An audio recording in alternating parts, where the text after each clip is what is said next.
Okay, Ah, there we go. Now I'm seeing the things go. Okay, are we good? Yeah, thank you, Dylan Watts. If you can hear us, thank you for letting us know. But does everything sound okay?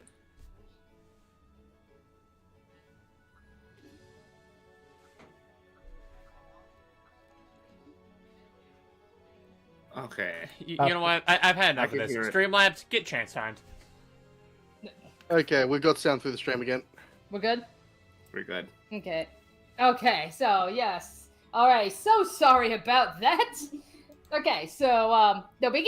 We'll just start over. So, yeah, welcome to the next session of Strixhaven A Curriculum Chaos, and this will be the final session of 2024. So, 2 weeks from now, on December 14th, will be Ravnica. And normally 2 weeks after that, we'd be doing Strixhaven again. However, on December 28th, we are going to be doing our third year of the World Weaver's Web. It's pretty much become tradition on Spiffy Needle Geeks that around New Year's time, we have Letter here who plays Luke. He pretty much takes over and runs a special little one-shot for us just to, celebrate all the D&D shenanigans throughout the year. There's nothing you can do to stop me. I'm taking over. Yes. I'm sorry to say Nothing this. at all. I'm sorry to say this, Letter, but something can't stop you. Stream scuff. No. Nothing can stop me. Knock on wood. Not even a scuffed stream will stop me. That happened the second year. And I still ran it. Oh, yes. So, yep. So that's, so we have that going for us. So, yeah, just to let you guys know. So, technically, the next time we be coming back to Strixhaven, it will be January 11th. So, yeah, it's going to be over a month. But that's okay, because we'll still have plenty of fun things. Yeah. Yee.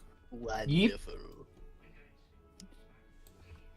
Alrighty, so other than that, I mean, I hope you guys have been doing good. Because at least, I don't know about you guys, but I know for me, the past, 2 weeks since the last time we met at Ravnica was crazy hell for me. I'm dead. No, you're Dave. Okay. You're Yeah, not 'cause- dead. Yeah, because that's where I was because I was just getting over a cold, and then as soon as I was coming over for that, work then kicked up, as what typically happens when you're working in the hospitality business. Come holidays, this is when everything gets chaotic. Yep. Oh yeah, totally. Yeah, and now it's I get a week to breathe before I have to do it all again for Christmas. Yep. And unfortunately, we can't put Mariah Carey under ice until winter's over. It's yep, the bitch is out. I mean that's okay though, because all we need to do is, because I think the next Billboard charts start. All we need to do is just do Kendrick Lamar instead. He will save us. Alrighty, so anywho... I mean, he dropped this, I think last week or this week, one of the two.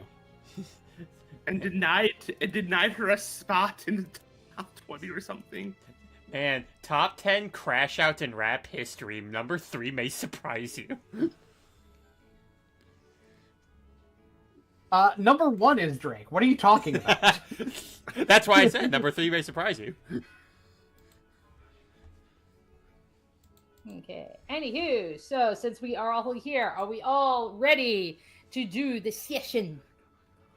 Yes. Mm-hmm. Never. Eventually, maybe. Who knows? Wrong character. That's the other campaign.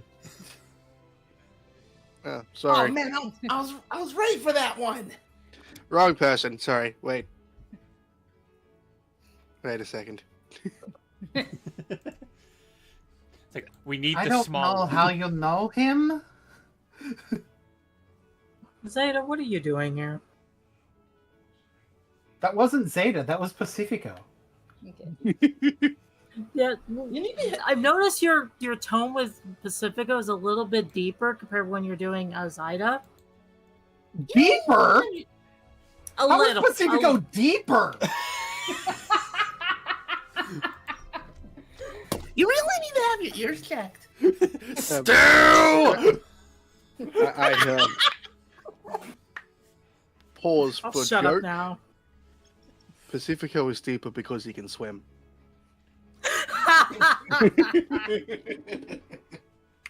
Good night, everybody. Saying the joke that I want to say. What do you want to say? I'm not. I'm good. Okay, so recap. Okay, yes.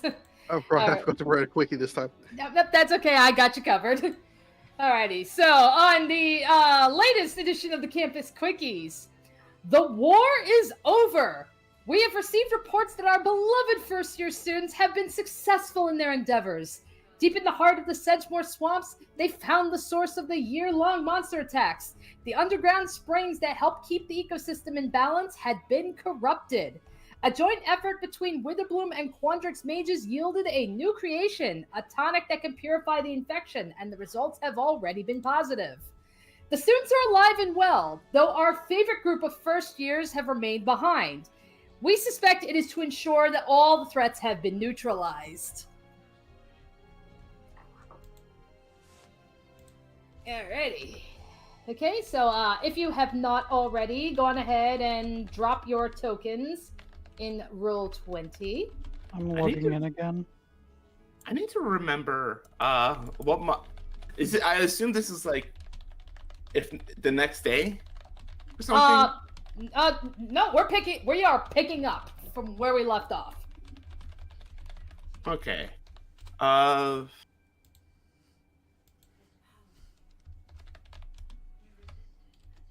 Yeah, because Pacifico was not about to sleep without getting some kind of answer. All things considered. In that case, I need to remember what my horn color. Okay, it was yellow. Alrighty. Okay, so yeah, as soon as okay, so we got Amy, we got Pacifico, we got Luke. So yeah, as soon as I see MM and Canvas in there, we can begin. Oh, we're landing in here. Okay.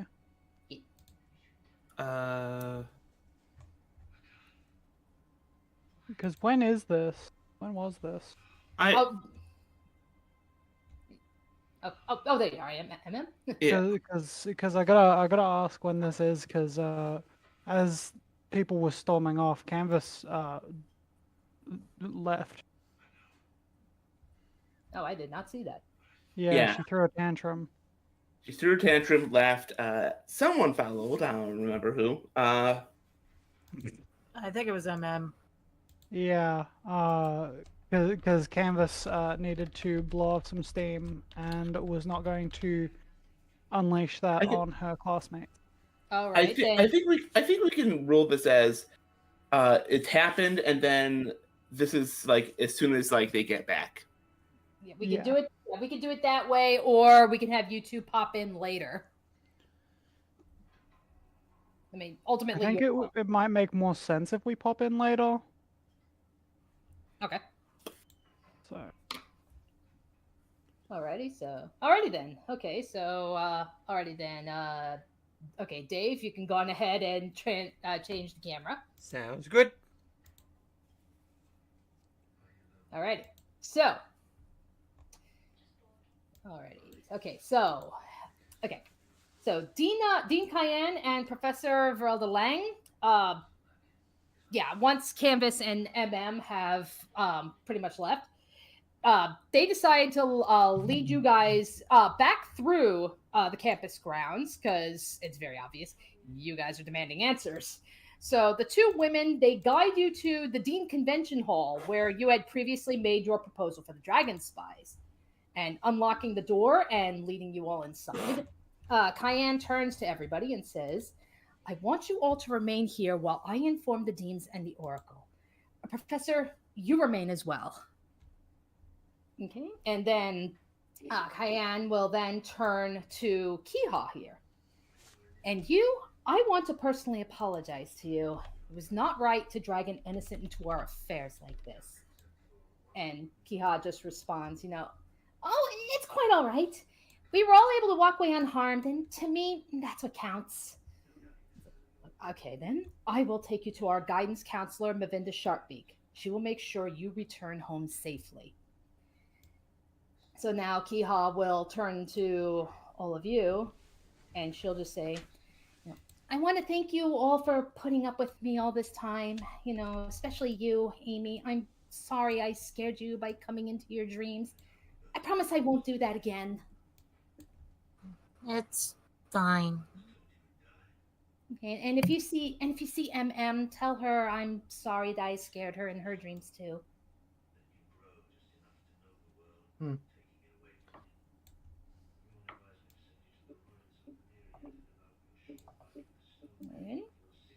Okay, so then with that, she'll just say, it's like, well, it was good meeting you all, and, good luck with everything here. If anything happens in swamps again, I'll come back here and I'll find you guys. And then with that, they turn and leave. When they exit the room, they close the door. And then Varelda, she approaches the pillar where the Witherbloom Deans typically sit, so probably like right on the other side of the room. And she just leans against it as she sinks to the floor. She wraps her arms around herself, and she keeps her eyes to the floor. Everyone, I'm so sorry. This never should have happened.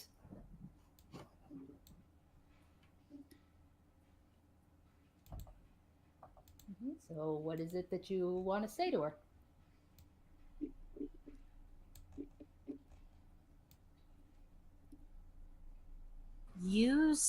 He said he is Strixhaven's greatest mistake.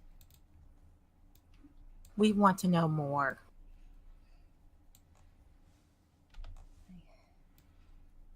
I suppose yes, you do deserve to know the truth. Let me get my music. And that is when she begins to say, Mergoxor and I attended Strixhaven together. The both of us even swore to Witherbloom. And it wasn't just the two of us. There was another man we were close to, and he was loyal to Lorehold. The three of us became a little friend group, much like you all. And we did everything together. We tried to even help each other in our goals.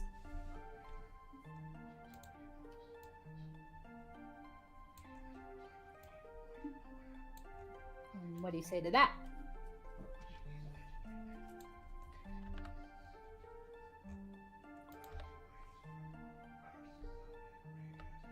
So, what happened to make him so aggressive?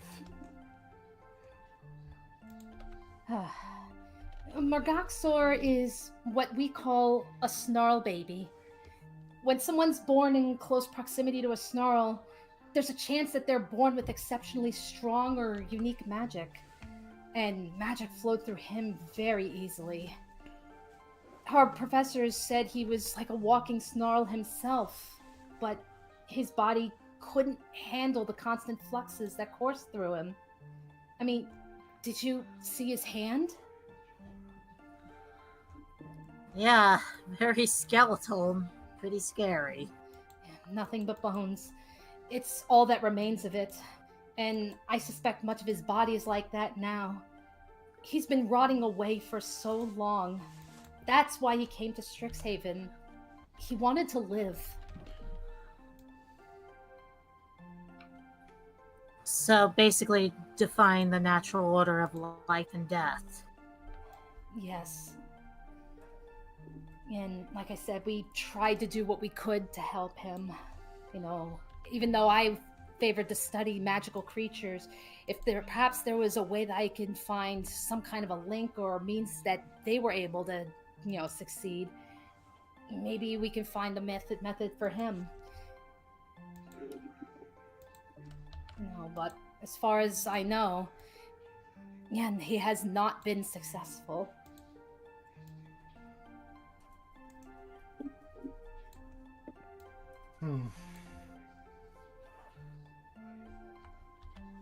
I would feel a lot more bad for him, and not for the fact that, he's basically trying to kill me.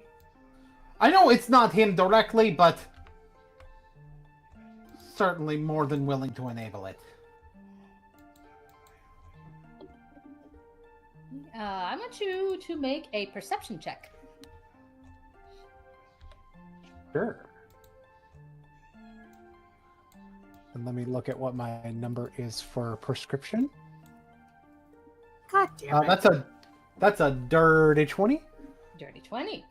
All right, so yeah, Pacifico, you noticed, like, specifically when you started talking about how, he's specifically targeting you, you can see Veralda, she's starting to shake.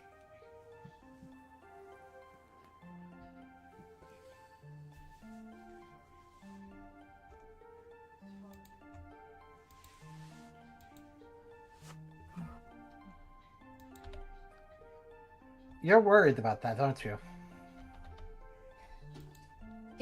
In particular. It's not the first time that he's attacked someone. To be honest, it's not 100% him, but I'd rather not go too deep into it. Even so.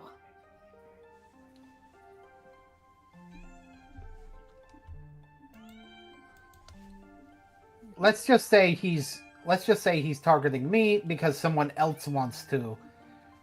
And I suppose it helps him get what he wants.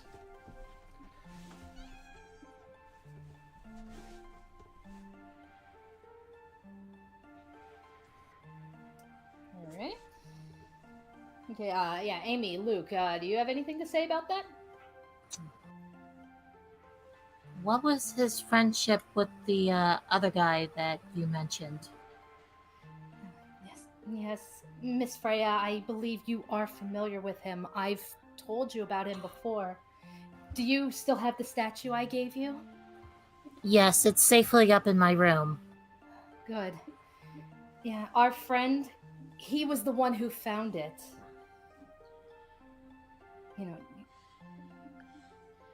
Yeah, you must remember, we didn't have planeswalkers attending the college back then.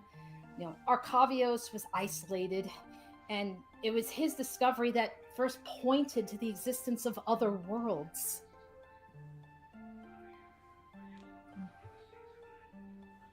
I'll ask you more about him later, but right now we need to figure out what he's actually planning. I see. I wish I could tell you more.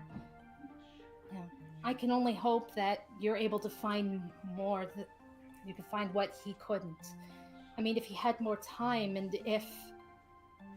and yeah, she begins choking up. I understand, but like I said, right now we need to know more about this guy.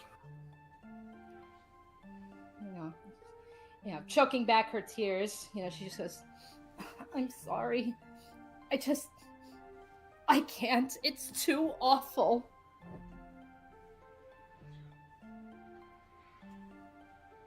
All right.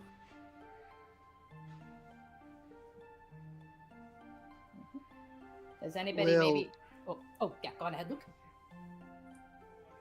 It's either you, someone who knew him personally, tells us, or we learn from someone who won't give us everything and will just tell us the worst. Alrighty. Go on ahead and make that a persuasion check.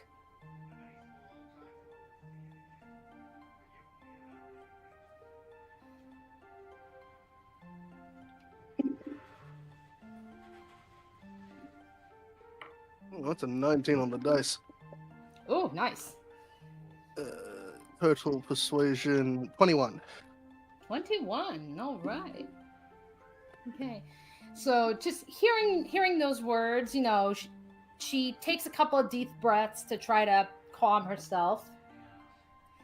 And then she begins to say, Morgoxor, he, and that's when you all hear, you know, Professor Lang, that is enough. And you look up, and you see that the Oracle and the Deans have arrived, and they're all sitting in their respective seats above you. And that's when the Oracle says, before we go any further, I need you all to understand how serious this is. It goes much deeper than what Professor Lang has spoken of. And seeing how involved you are now, what we tell you here cannot be spoken freely. Do you understand? Yes. Then, Wasn't planning on it. Look, I've been keeping a secret from most people I've met on campus. I think I can keep this one. and he's like, "Where's the rest of you? You know, I don't see Canvas, MM, or Thistle." Thistle disappeared. We don't know where he went.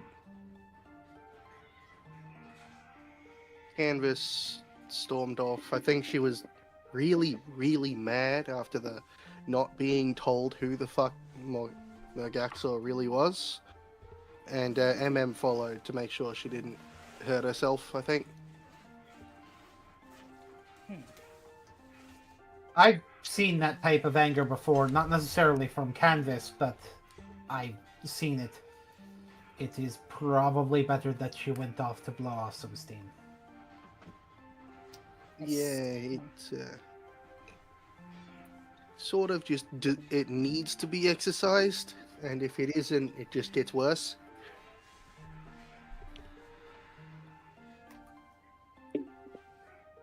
I see. You know, it's like, do you expect that they will manage to return tonight?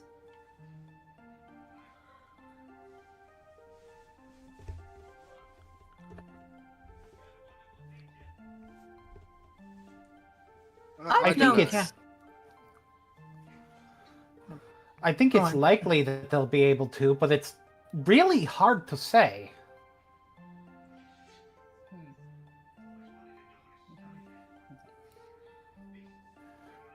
Okay. All right. Well, he's like, well, I suppose we can always bring them in and inform them at a later point. But in the meantime, let me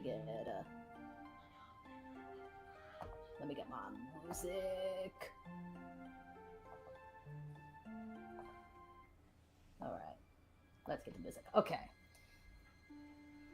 All right. Okay. So then that's where Jadzia will just say, "Now, where did Professor Verelda Lang leave off?"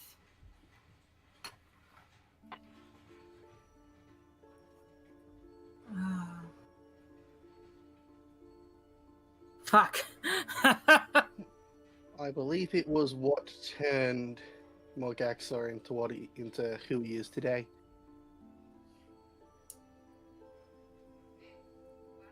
Alright. Okay. Alrighty. Okay. So that is where you see above Veralda in the Witherbloom column, you see the decrepit old Dean Valentine will rise up. And to that he will say, when he was attending, we tried to help him in his endeavors to try to find a way to stop his degradation. We've done everything. We've looked into research. We've even tried teaching him ancient blood magic.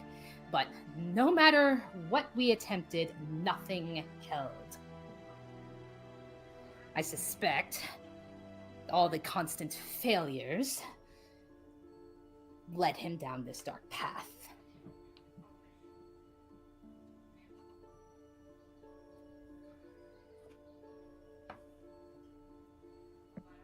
So he turned to more ancient evil magic instead.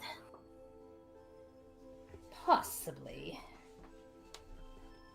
And we have reason to believe that their friend, he turns down to Verelda, and, even then she's still kind of flinching. We suspect that their friend caught wind and tried to stop him. And for that, it cost him his life. Amy had to wince at that.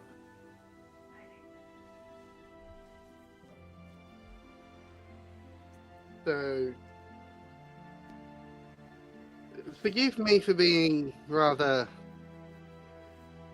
unfazed about all this.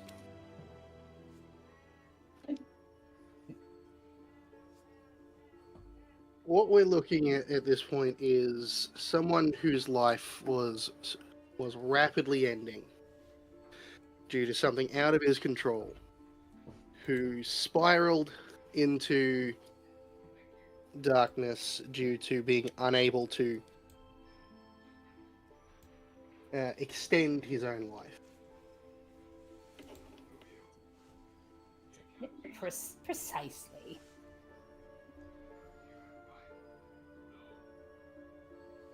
So I ask,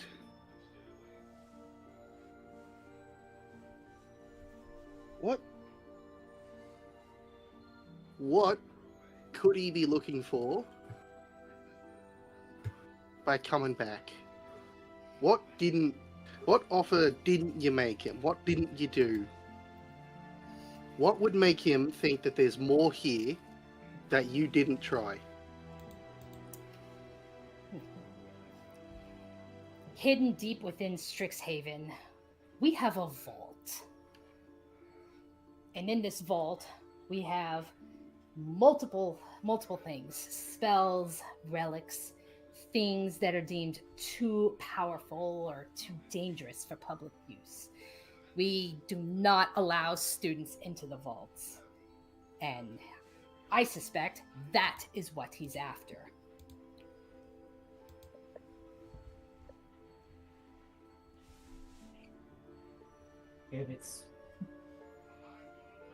He thinks that you didn't try everything because there's things that you deem far too dangerous. Either that, or he's desperate enough to go for something that is that dangerous.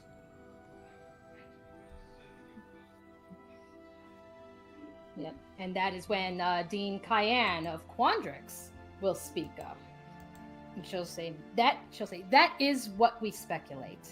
And should he gain access to what we keep in that vault, he could be unstoppable.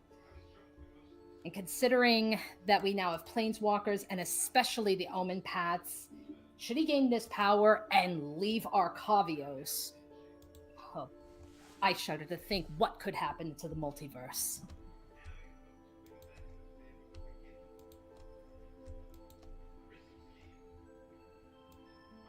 Yeah. I'm going to play devil's advocate here a little bit.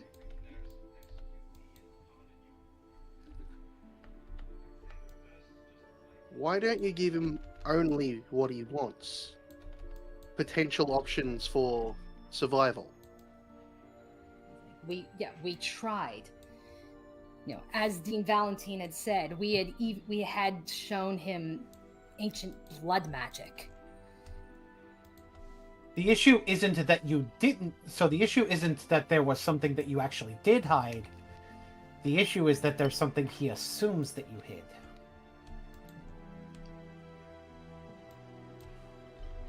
Correct? It's like that is what we're speculating. Yes. Can I insight check that? Sure.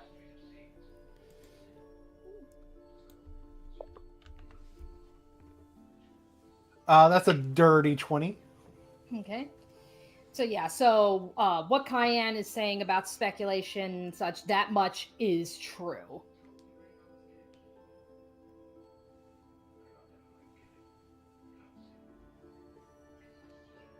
Unless he has information that you don't about something that is in the vault.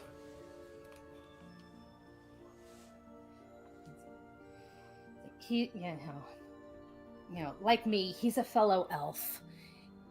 He's been around for some time, even with his condition. So it's possible, even outside of Strixhaven, it's possible he might have found something. We have been trying to hunt him down. We've even been working with the Dragon's Guard. But every attempt that we try to find him, he just eludes us.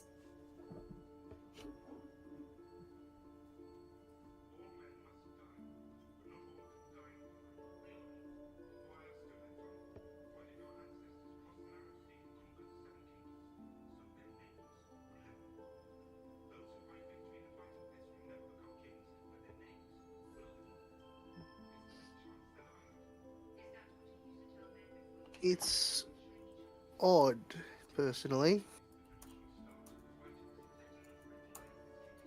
You know, you read these stories 1,000 times.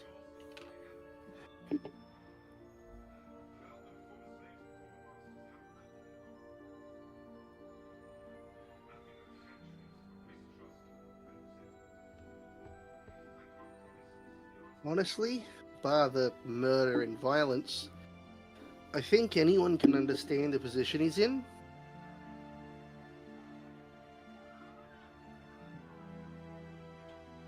Having your life being cut drastically short because you just happen to be born a different way, and then not being able to fix it. It's Fact. disheartening. It can send people down like the worst paths, the worst ways of thinking. Now, you said he's an elf. I'm not quite personally aware of exactly how long elves live, personally.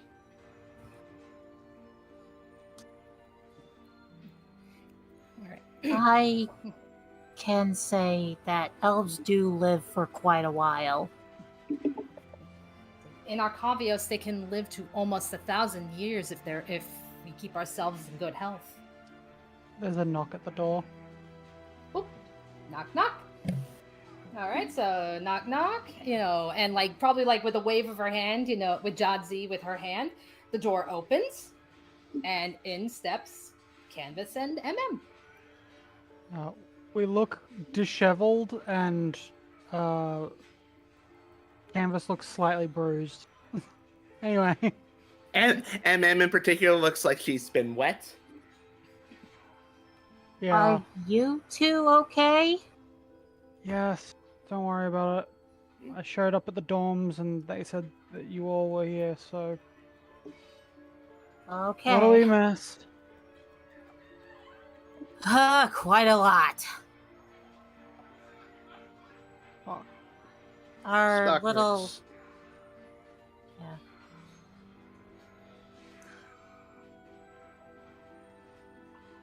Our little friend in the swamp, basically turned to the dark arts to extend his life because he was a snarl baby, and it cut his life short even though he's an elf. Does anyone recognize Snarl Baby? I mean, I know what a snarl baby is. But... Oh yeah, right. Before this gets squashed by me walking around with it, I walk up to Pacifico and hand them a random, it's a cookie in the shape of a fish. Pacifico my knows where God. it comes from, but Canvas hands it across. Here, I got you one. I know you like them. And then continues to walk back over. Does it come Alright. from where I think it comes from? The bakery near the beach. Yep. Oh, you have a caddy shack there too? Time dilation was enough that we were able to actually get something to eat and talk. Anyway, okay. so they look like a textbook definition of a lich, and normally I was unaware that Snarl babies just did that. Might need to have a Apparently, conversation with his- someone. Apparently, his magic is eating away at his physical form. Right. Has been for apparently a really long time. I suppose if And- you were to put it in lich-like terms, it would be more of a reverse lich. Okay, liches, I meant. Liches use souls to sustain themselves. His soul isn't what's being destroyed, it's his body.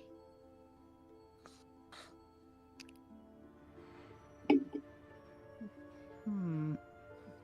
And actually, like, as soon as you say that, Luke, that is when you hear Augusta Tullis and Lorehold say, it's like, that actually sounds plausible. I personally haven't tried this, but I've read records of people trying to resurrect or even trying to communicate with their friends that he murdered, and his soul is lost. Nobody's been able to make any kind of contact with him. Fuck. That's a lich. I was about to say, if we could find him a body. The problem is the magic's tied to his soul. It will start eating that one instead. Question. How long ago was he a student? It's like, yeah, Veralda speaks up. She said, he was in my class. That was almost 200 years ago. How old was he at the time? I want to say maybe about 100, 150. So close to a third of his life had already passed by. I'd wager if magic is eating at his soul, he'd potentially live at about half of his natural lifespan without sort of extending it. Yeah. Did he look any more decayed now than he did the last time you saw him? When I last saw him at the time, it was just his hand. I didn't get too much of a good look at him. He kept himself, pretty covered in that cloak. So his leg was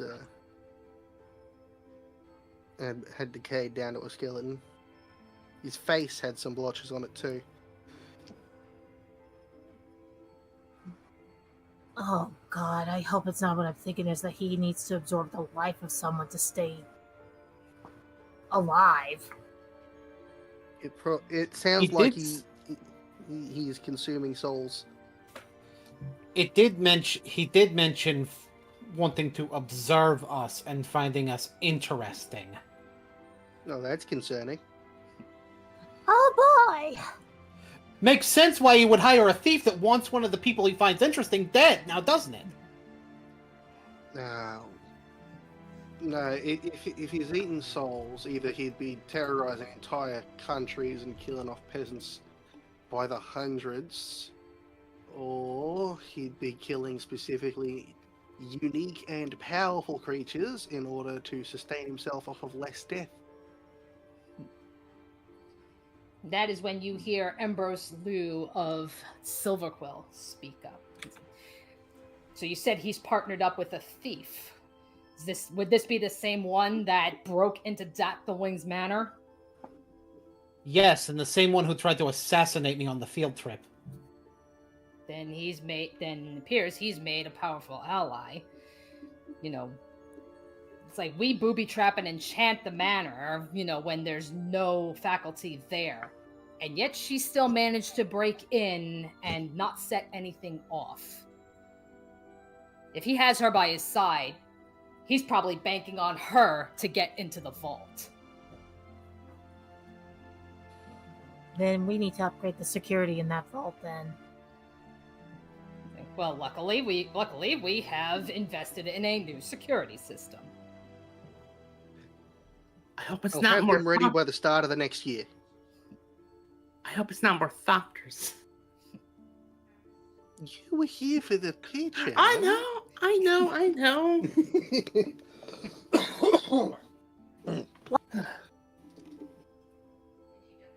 She just shrugs and like seems to gesture over the ones to the one still on her horn.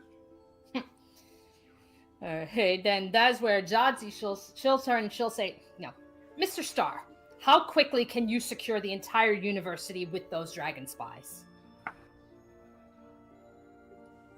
It shouldn't take too long.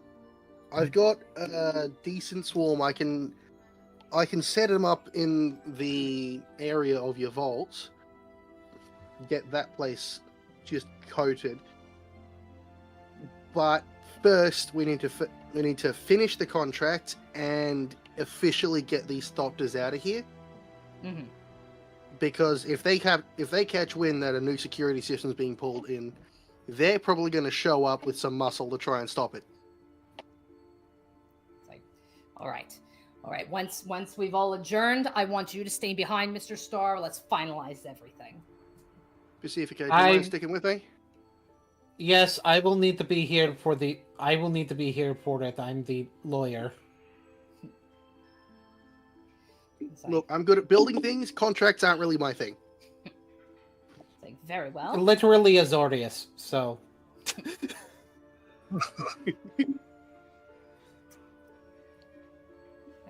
It's like, very well then. Well, now that we're all on the same page and we can now discuss our next course of action. How do we move forward with hunting Mergoxor while keeping the students safe?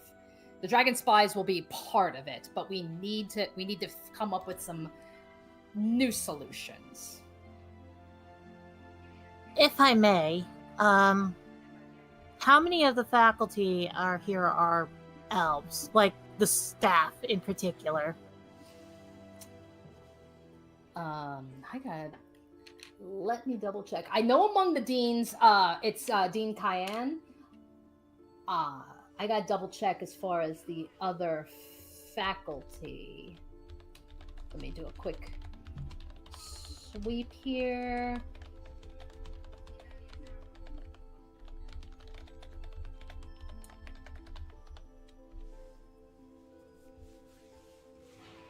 Amy's gears are turning in her head. Well, part of the issue is that he teleports away. Right, so... Alright, so to answer your question, Amy, as far as elves go, it's pretty much Dean Cayenne. However, there are some others. We do have Dean Valentine here, who is a vampire. We do have some people. We do have some people like Varel de Lang and some other faculty members that are like dryads and treants. So they've got some longevity behind them.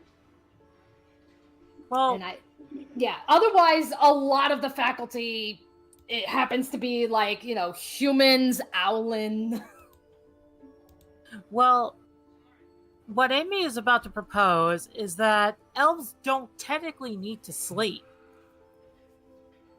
So how about we put up some night guards, like hire maybe some elves from the local towns and such, to kind of like help patrol at night. Okay. Also, considering we know that he's in cahoots with a wanted criminal from my home plane, and in fact to my home country, then I think I could convince Dad to send over some reinforcements.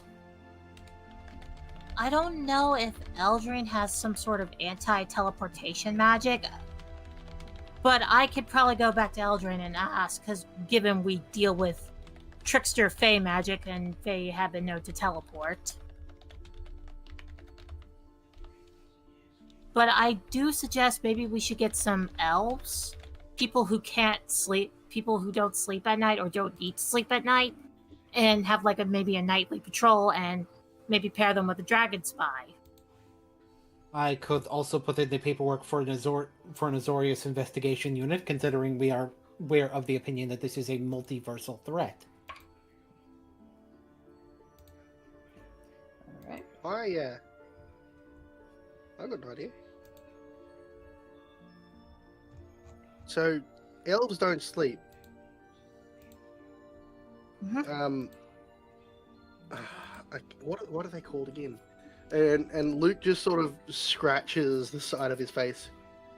I think they're called anvil rot.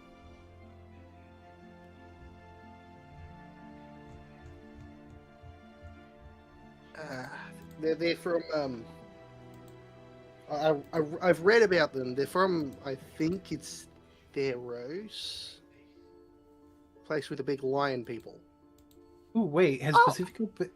Let me check my list of planes Pacifico's been to, see if he's been to Theros. Amy's been to Theros. Amy's been to Theros. Yeah, Then you Pacifico know has... what Luke's on.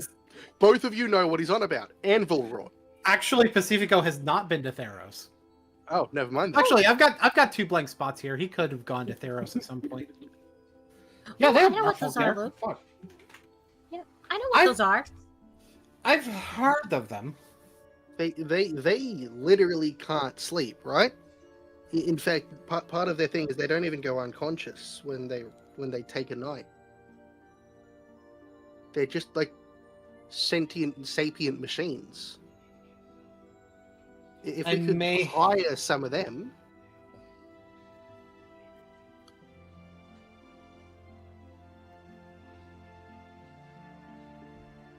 It's distinctly possible.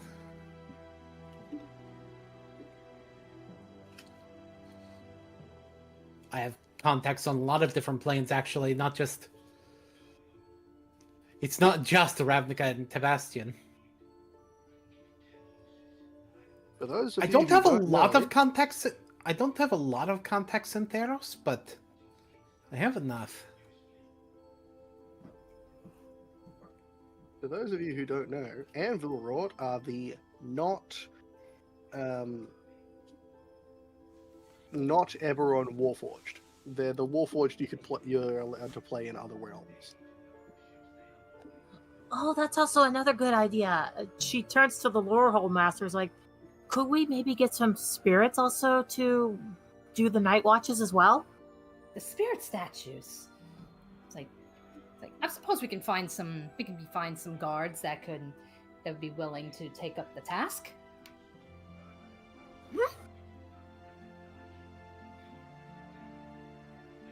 I would ask about spirits from Kamigawa. Granted, it is a particularly long trip but I'm sure, given the situation, there are Kami that would be more than happy to help.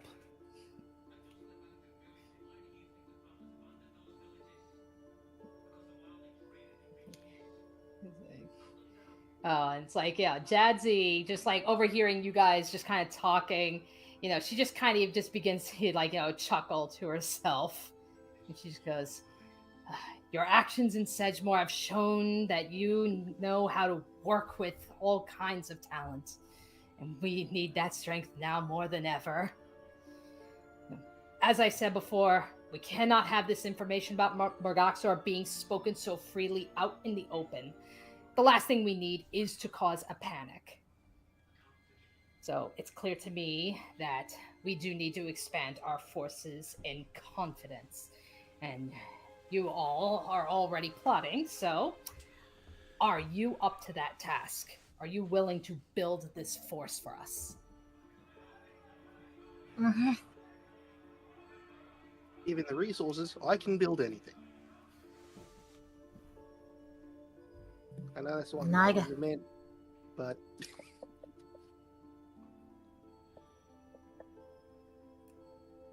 Canvas kind of blinks and flinches for a second, coming back into the conversation, and she kind of had a 1,000-yard stare for a bit. Kind of goes, yeah.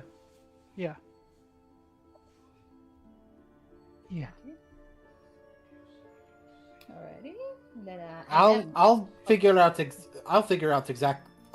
how to convince people. I have enough cachet with my diplomatic ties. All right. I'll probably head to Eldraine here probably this weekend. And then, MM, what do you have to say, in response to all this? He's been super contemplative because I guess my worry is the people who are going to be patrolling, the people who would be looking out for Megaxor or this Orca person.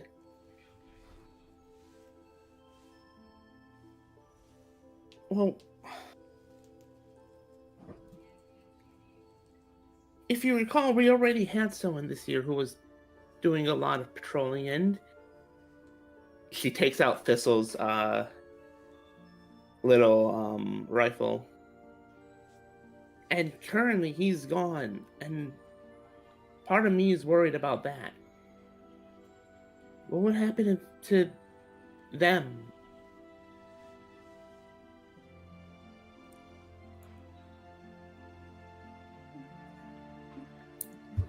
It's possible they'd get hurt. They'd have to be told that before we hire them. Before we put them in position. It's possible we get hurt for even looking for people to do this.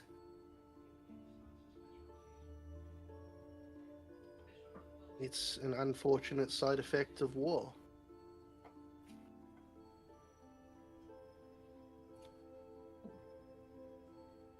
You can tell That- you could. Oh, If he's going to be a threat to the entire multiverse, if he can get in there, and we can't stop him,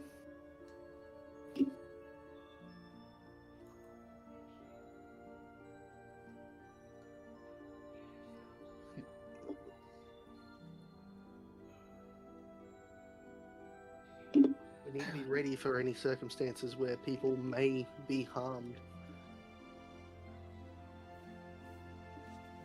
all right. And sometimes you gotta push beyond your comfort to gain the upper hand. They could get hurt a lot worse if without those same people could get hurt a lot worse without this.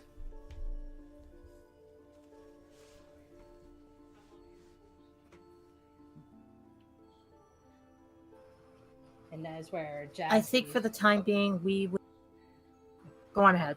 Oh, I was going to say, so that is where Jadzi, comes up and she just says, I understand and I appreciate your concern, but the situation is dire.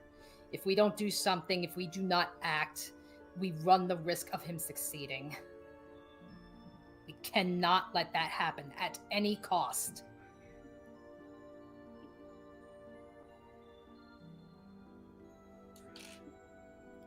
And that's not even my worst fear. And what is your worst? There's a good chance he's probably out there also gathering allies. We know he's gathering allies. He's got at least one already. Mm-hmm. And he's probably going to try recruit more. So the longer we delay, the more trouble we put ourselves in. Right. So we need to get a move on. Mm-hmm. Yes, it's like I agree. So, yes. So by all means, through your contacts, see what you can do to get help and make sure you report back. I also want you to consider your classmates. I've heard what you've all done. I've heard what you've all done in the swamps, and as I said, you have a knack for bringing out their best potential. I understand if you don't want to involve your classmates, but if there are any at all that you feel can be of help to us, then perhaps we invite them to join. It'll be their choice, of course. It's like ultimately, with all these forces, I would like we would like for you all to be able to, make a... Yeah. With all these forces at hand, I'd also want you to try and, come up with like a sort of secret group of people. We need, with all these forces, it will no doubt bring about attention, but we also need to, keep some part of our hand hidden from Mergoxor. I'm reminded of a group that Johnny told me he was a part of that was doing something similar with Bolus. The Gatewatch. Yeah, we're just a lot more fresh than them. So I guess we're the Vault Watch. Oh, ha ha. Sounds like a bad comic. So does Gatewatch.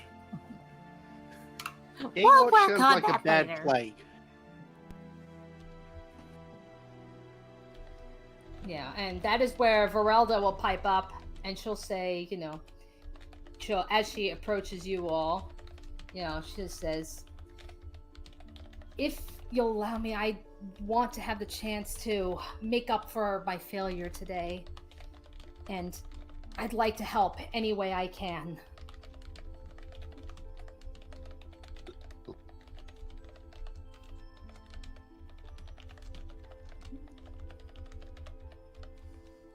Alright. Okay, and then, okay. Yeah, sorry, I'm just seeing you guys are all typing away. Okay, and then that's where she says, she says, if I may make a suggestion, seeing as how we do have to do some of this in secret, and I know you guys are joking, but, a code name maybe could work in our advantage. We call ourselves a name that only we will recognize. I mean, is that possible?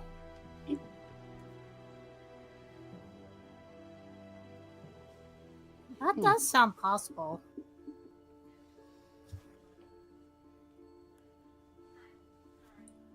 Well, I think the Vault Watch would be a little obvious then. Yeah, it kind of tells everyone exactly what we're doing. Yeah. What So about we need something a little bit more esoteric. I What didn't about mean to Star necessarily Watch? jump on you like that. I just... Previous context and having met Chandra, we're not the same. We're not cut from the same metal. No offense. I'm not cut from the same metal as a Johnny! Yeah, please. I'm great. I don't know what you guys are on about. what about Star Watch? That's technically not too bad. No, I think we should avoid the watch part of any name. I feel like that still gives away what we're doing.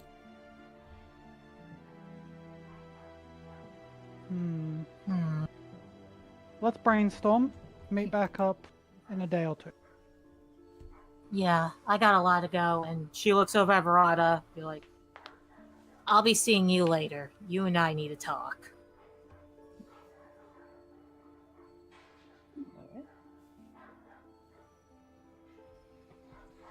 Alrighty.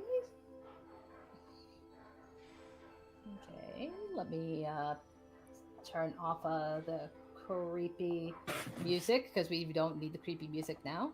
But okay, okay. In the meantime,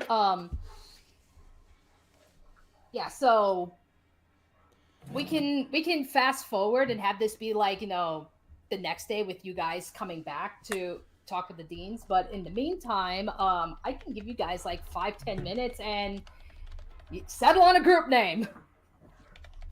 Okay. Yeah, 19 sessions. 19 sessions in, we're coming up with the fucking group name. I still want to keep the star part because I don't know. It just seems fitting. Honestly, if you put Star in, it just makes it sound like Luke is in charge of everybody. Yeah, that was the whole reason we didn't go with Star Foundry in the first place. Yeah, True. It's the whole reason we didn't use that, because it makes it sound like Luke is the reason that this group is together when he's just a member of it. Yeah, let me put some. Yeah, let me get some. Yeah. Oh man, I just thought of a cool one, but it would be too much too. I hate this. I've just had a realization. What? Okay. This group here is all of noble birth. Practically noble birth, right? Mm-hmm. Kind of. Amy is half noble. Pacifico is literally a fucking prince. Faye are always organized into a court. Canvas's mother is a pirate queen. And Luke is the odd one out. What about the noble guard? I mean, you are like the son of like a son of a businessman. There's no real noble tie there. and also treated as the fucking chosen one. Yeah, that's the problem. Yeah. It says for it looks like the only one who might not necessarily MM is quite possibly the only one who might not be an actual of actual royalty, and even then now you don't know. I don't know. Oh, you're a Fae. True. Fae are organized into courts. Oh yeah, the sealing and unsealing courts. So No, winter, summer, autumn, spring. I was thinking of The Sealy and Unsealy, those are the general major ones. But a Fae in any other of the seasonal courts can be Sealy or Unsealy. Okay. It really just depends on their personality. Though Winter Court is usually closer to Unsealy than Summer Court. Something embassy. Embassy sounds good. Yeah. The subspace. No. No, that's emissary, not embassy.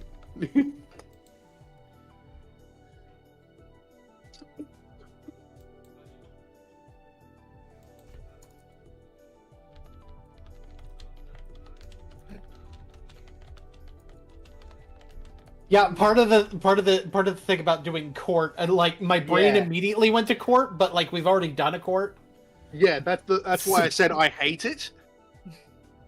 But embassy, because another We're all aspect from is that different planes. yeah, we're every single one of us is from a different plane, as a matter of fact. Yeah, Like, even when Savanto comes in, Savanto is going to be from a different plane than the rest of us. Yeah. Even with MM, like we can like I'm pretty sure might you're not be from from the the Humblewood. yeah, exactly. Like even then, MM like, might I'm be pretty from sure the she- same plane as somebody else, maybe potentially. We don't know that for certain, but We know that in the party so far, MM is from another plane because they don't see Batsum the same way. Exactly. we're not naming it Super Tight Unity Realm.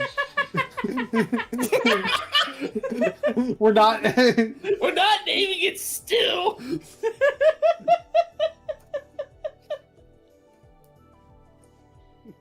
We could call ourselves. I'm just gonna spell it Dave. Don't worry. We could call ourselves. We could call ourselves the Embassy of Tomorrow. Oh, I don't hate that. Noble and emissary. That'd be kind of cool. Hey, okay, I'm gonna throw an Embassy of Tomorrow down because that. Because it sort of reflects it almost like because it sort of tricks people into thinking it's like basically the future diplomats of of the world, as it were. That's a good name. I'm gonna. Yeah, That's definitely. it has a false meaning behind it that makes sense to what we're doing.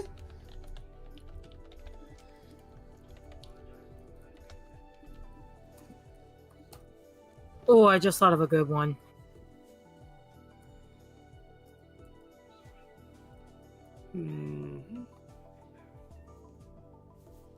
Silver Song Embassy is not bad. My name reflects because each of us are kind of like in the different colleges. So it's like they're not, it's not directing in one direction. We're going in different paths. Like Canvas and Luke are both Quandrix. True. And I don't know what college MM is. I think MM is going Silver Quill, if I recall. Silver Quill, yes, as far as I can tell. Yeah. Mm-hmm. And I'm in Moorhold.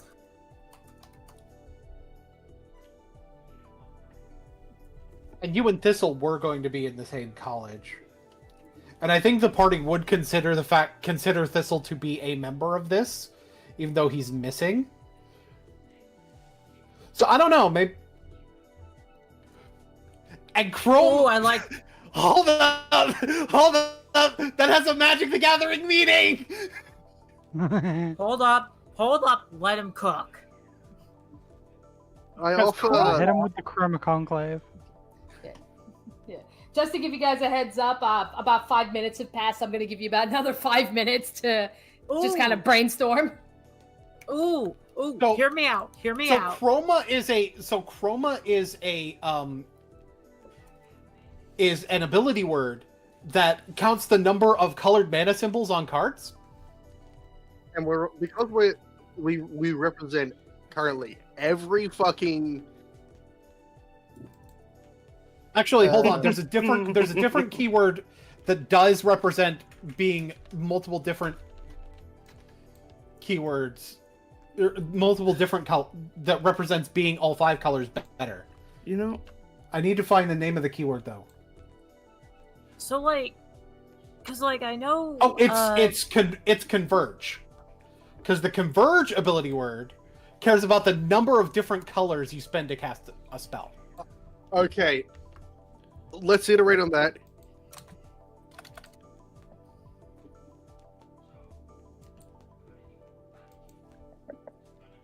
It also has another. Right.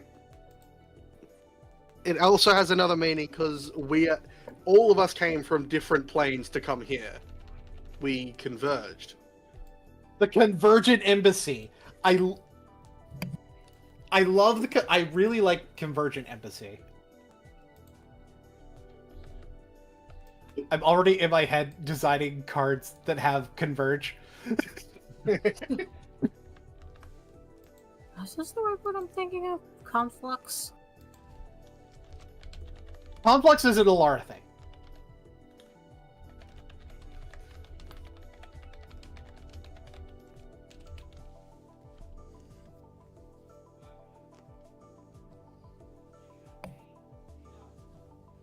Yeah, honestly, I like Chroma Embassy a lot. Alright, I think we have enough options here. Okay, yeah. So Let's whittle them down. It definitely sounds like embassy. You really like the idea of embassy in the name. It's just a matter of, okay, what's the first word that goes before it? I really like Chromatic- Lighthouse Embassy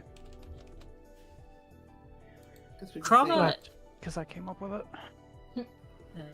Chromatic Embassy also sounds really good. Because, technically speaking, we all represent a different color of mana, too. Luke represents his own color of mana. Thank you very much. Well, So you represent purple, I see. No, yellow. No, canonically, the 6th color of magic is purple. I'm sorry, yellow doesn't exist as a color of mana. If anything, yellow is anything, white. yeah, yellow is white. I hate to break it to you. Yes. No. There is technically a different color, but it's colorless. And, he's playing Artifact, so he's colorless. I don't know what to tell you. He's the colorless player. Pacifico is blue and red. Blue, red, Canvas- and Pacifico is blue, red, and technically also white. Amy's green, white, and red.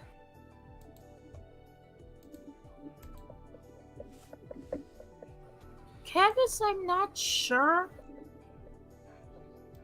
Why do I feel like Canvas is Sultai?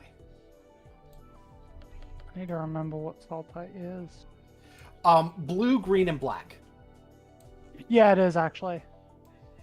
Yeah. I just looked it up, and yes, it is Sultai. So blue, green, black.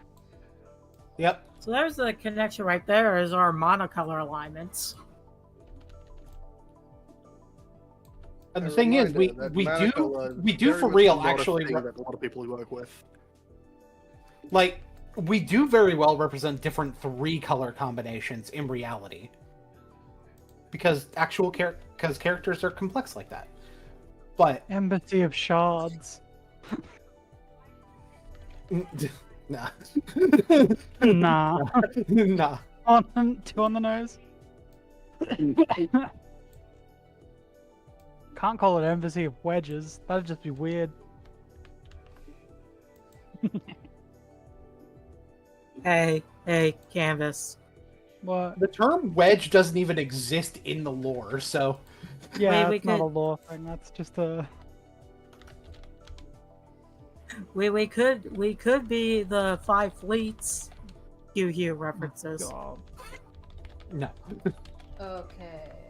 I've thrown down a few that I'm a fan of. Yeah. Okay. Yeah. Thank you. Thank you. Why did you have to make the emote for Chroma the rainbow flag?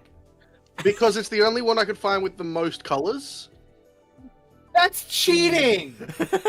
Okay. No, Alrighty. it isn't. I'm gay. But I'm also gay. And I Okay. want a wool sock! Okay. NDU. Okay, so alright, so yeah, I want you guys to maybe just like throw a reaction with those titles. They discontinued the keyword chroma anyway. Fuck it. Alright, so yeah.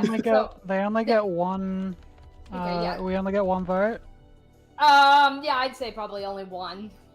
Hmm.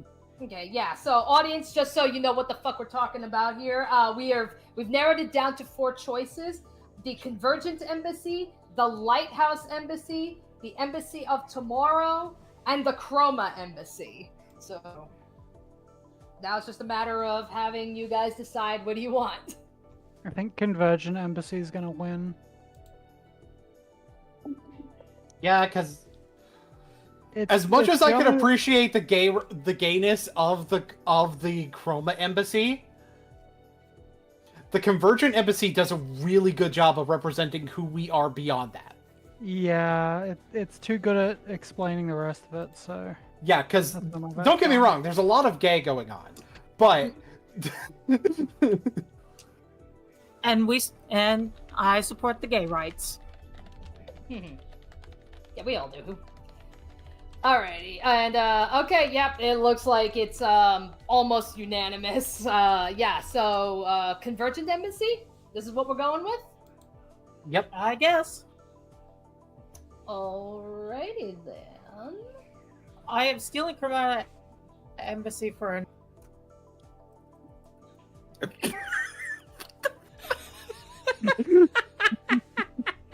You can't do that! That's Excuse me illegal! while I I had block to this do it person I first. went to school with. Do! You did not have to do it at all. That's a violation of the Geneva Convention! Oh, what about the What are you, Convergent Convention? Canadian? The people listening into the stream, the Okay. Convergent Embassy. Anyway, I'm gonna slap you What about the when I Convergent see you Convention? later. I hope you know this. yeah, just don't slap me too hard. My cheeks are weak. Oh my god. I'm Okay. going to not make that. Alrighty. Okay. So continuing forward, so we will have this. So we'll You are fast. not helping. Jail. Prison. Neither of you are helping. Cease immediately.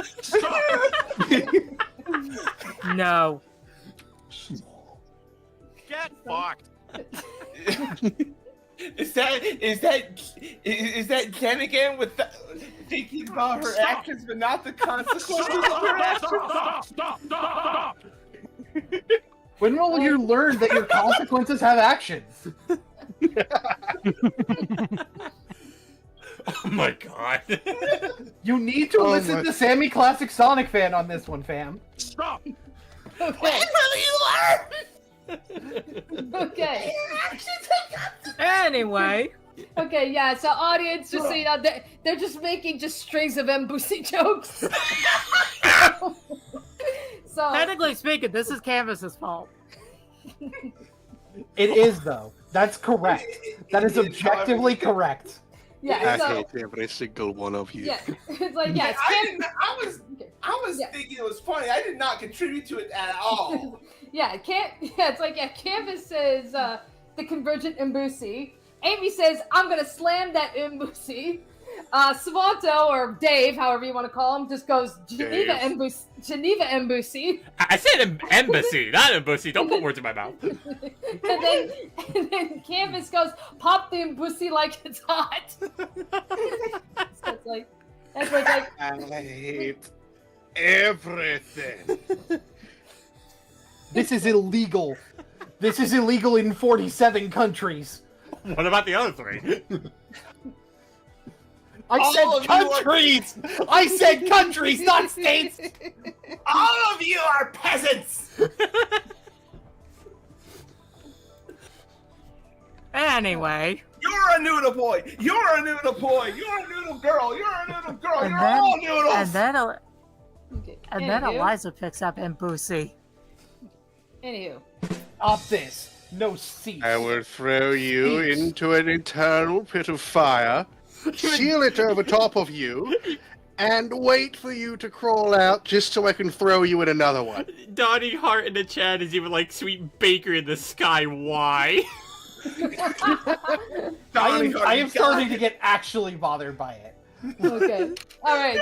So if we are done with the joking, we can have this. So now we've fast forwarded to the next day, and you guys have returned to speak with the deans and the oracle. And and with that, the oracle will say, it's like, all right, welcome back, everyone. Now, picking up where we last left off, have you decided on a name that we shall call this? We shall call you your new force.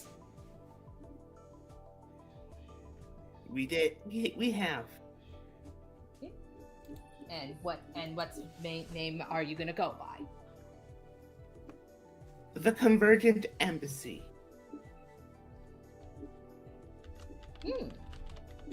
Yeah, it's like, not like, all the deans just kind of turn to each other and they're just like, just kind of like nodding in approval, just going, yeah, that sounds good.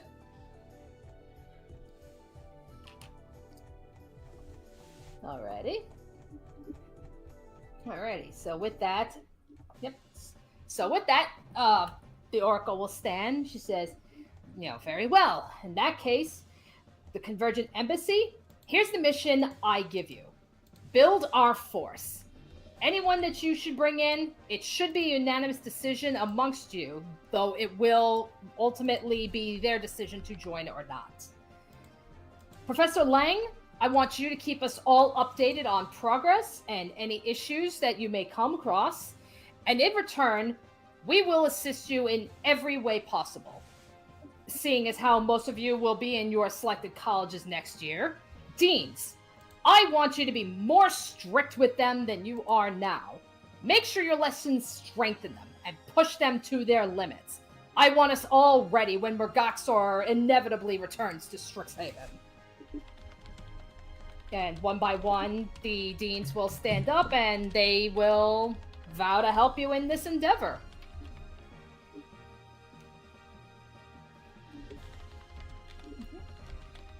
This isn't gonna be easy. No, it's not. But at least it's formalized, right?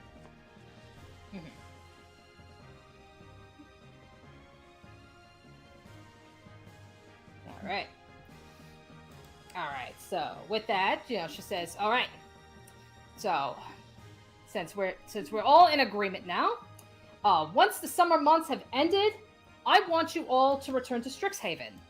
And your first task: create and run the freshman orientation. Use this as an opportunity to collaborate, as well as finding any potential recruits among the freshmen.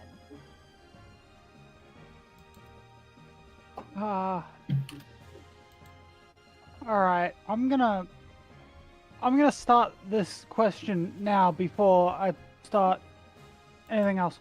Are we, guys, Canvas kind of like walks over to be more central with the party. Mhm. Are we bringing our, close friends, like our loved ones into this? Are we going to bring them in? Because if I'm being honest, I do think Talana's insight would be of a lot of help. Well, I think at that point, it would be up to her. Yeah. Yeah, But we should we need give to them all the agree choice. on who we give the choice to. Yeah. That's kind of the reason why I'm bringing it to you all, and why I'm asking, you know, if we do all feel safe with certain people, if we want to bring them in. And if we're nominating people, I also nominate Kia. She was there that day, so.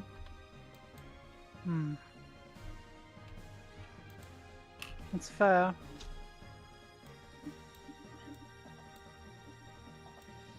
I don't know. I just wanted to ask straight away, get an understanding of, like, are we tying this really close to our chest, or are we gathering a few?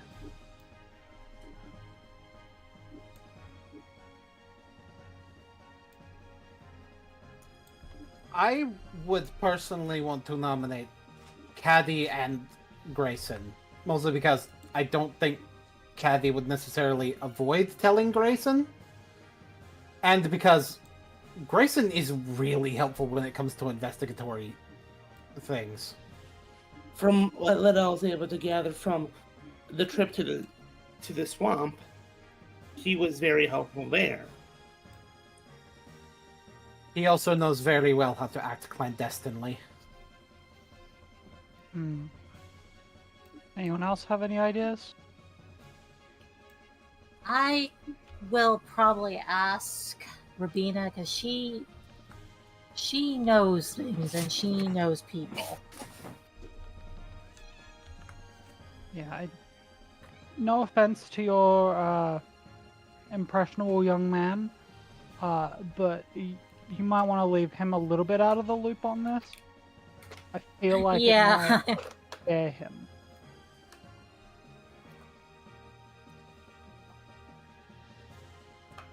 That said, If we're going to have people who are potentially getting... If we're going to have people who could potentially get hurt, having a skilled healer in the know is probably a good idea. So, as self-serving as it is, I suggest we also extend an invite to Shivadri. Kind of why I was nervous to bring up my my vote. Look, you can be self-serving for this. We need people we can trust. Yeah.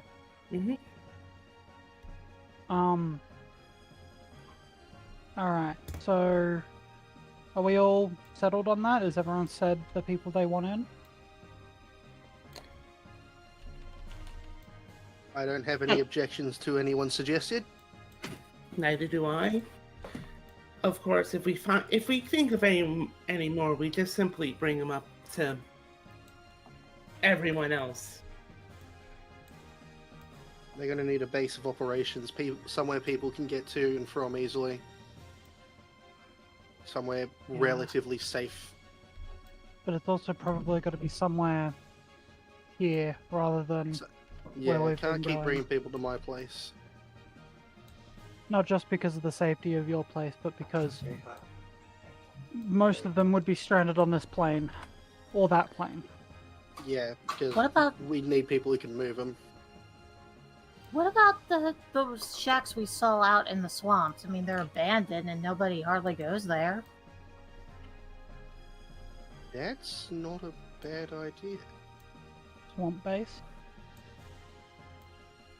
I could easily coat the area in dragon spice. They'd blend in perfectly. Excuse me. They're better than everywhere else. Witherbloom Deans. All right, and Lizette and Valentine turn to you. We found some old dilapidated cabins in the Sedgemoor Swamp. Would you be against us making use of that location? He's like, yeah, Valentine will say, you know, he's like, not at all. They haven't been used very often. Do you think we can convince the local fauna and flora to help dissuade wandering students from arriving there? Yeah, and Lizette, she can nod and she'll say, you know, yeah, it's like we'll do what we can. You know, it shouldn't be too difficult. You know, especially if we recruit the pests. All right.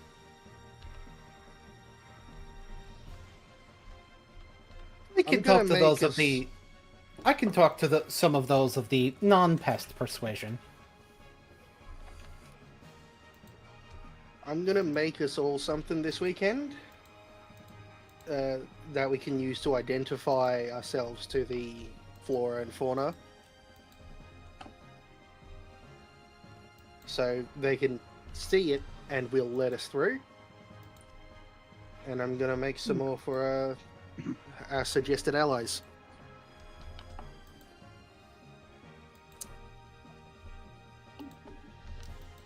All right. Alright, we have a lot of work to do. Yeah. And Canvas, steadily dwindling time to do it. Yes. I'm gonna need your help with something. Because I did suggest we should probably go talk to some of the locals down in Evansville, see if we could recruit some to be some night guards. Right. I'll try. I might be still a bit abrasive from the other day. Alright. Although, do we want to do that closer to next year's beginnings, or should we get on this now? I'm gonna assume we start the recruitment and then it's like over summer break they start training the soldiers. Get the guards ready now so they can take care of the place. Well, not many people are going to be here. That's fair. That's fair. Alright. We'll do that. Alrighty.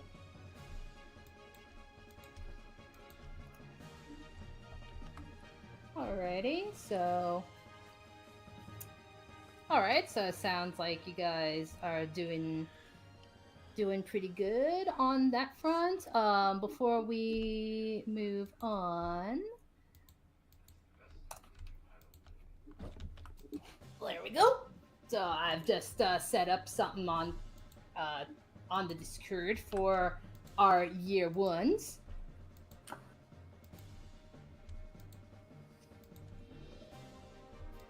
Okay, and and Pacifico's back. Yay! Awesome. Yeah. Okay, cool. All right.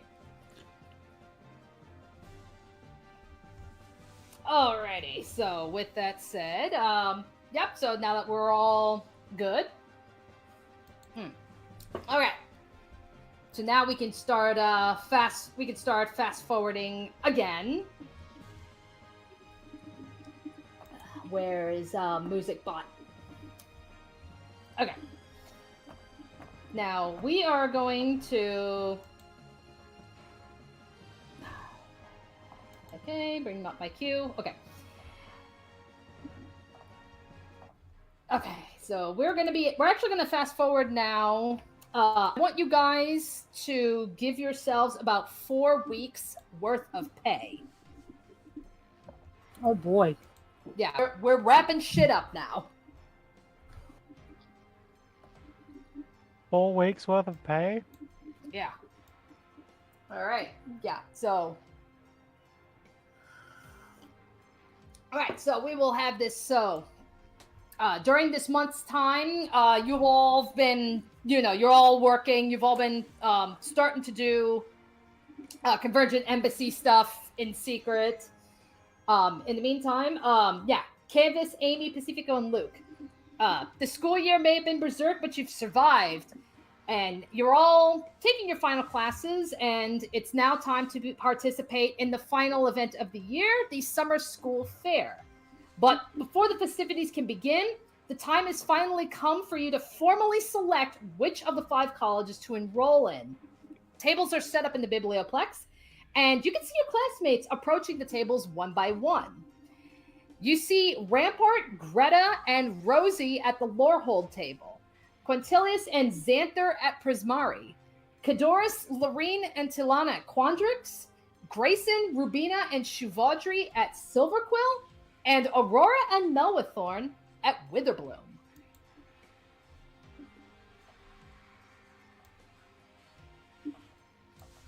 Wait, are we all here? Or just the first year students? And then you can be with them. Yeah, you're just not selecting one. Yeah. Is Yeah, this that's like what- during? Is this like fully during the summer? We're like right at the end of spring. So like we're literally like, yeah. So we're Got like it. we are finishing up the school year tonight.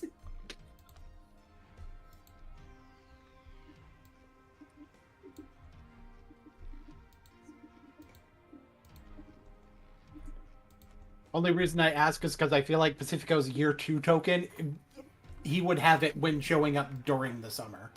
Okay, yeah. Yeah, Probably, it's like, yeah. because it makes sense considering the story behind why he changes outfits. Right. But summer vacation and shit hasn't started yet. So this is literally like, okay, it's like, this is probably like the last like week of classes. So it's like, you're selecting your colleges, and then you're going to be doing the summer school fair, which is pretty much a big, a big demonstration for all the extracurriculars. Mm-hmm. All right, so with that said, you all can approach the study area to sign up for your classes.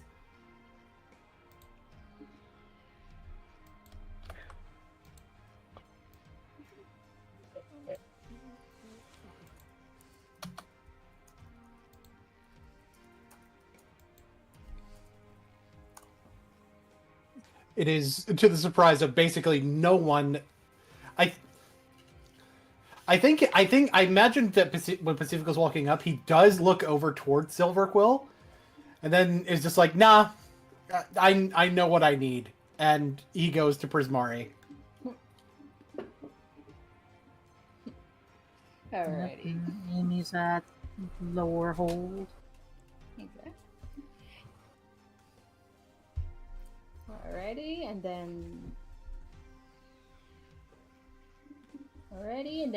we have Luke going to Quandrix, and we have Canvas going to Quandrix. Yeah. Alrighty.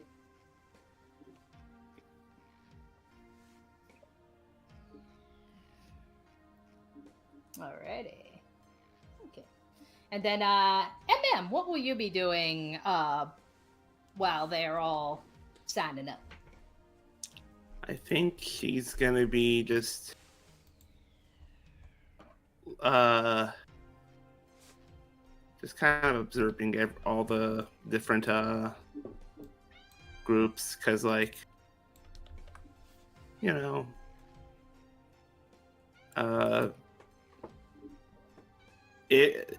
don't actually know, like, I don't know. She doesn't. We don't know if she's gonna be a student, right? Well, okay, we know, but like we don't like. She doesn't know. Yeah, out of the game we know, but in the game, yeah, not quite yet. Yeah, so like, she's just kind of looking, and eventually she kind of just turns her eye to the snarl. Okay.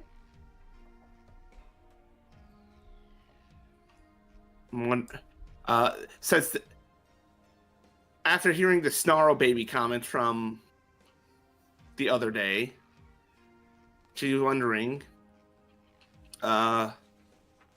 if Megaxor is related to that. To this. Like to this particular snarl? To this, or just, yeah, maybe to this, maybe to something else. Just the more they know, the more we know about her, the better. Okay.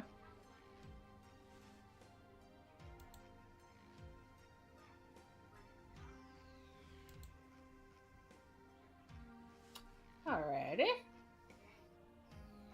Alright, so I guess we'll just kind of go down the line here. So, yeah, Amy. You know, so when you approach the table, you know, Dean Augustus, you know, she sees you and she just smiles. You know, and she's like, you know, it's like, so good to see you. Yep. I think you know why I'm here. Mm-hmm. Here to make it official. Mm-hmm. It's like, very well then. I just need you to sign your name on this scroll here.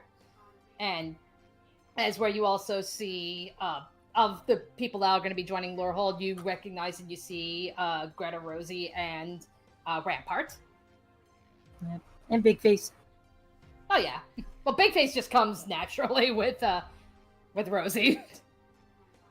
If anything, you probably see like a paw print on the scroll for Big Face. Rosie Mithenbit.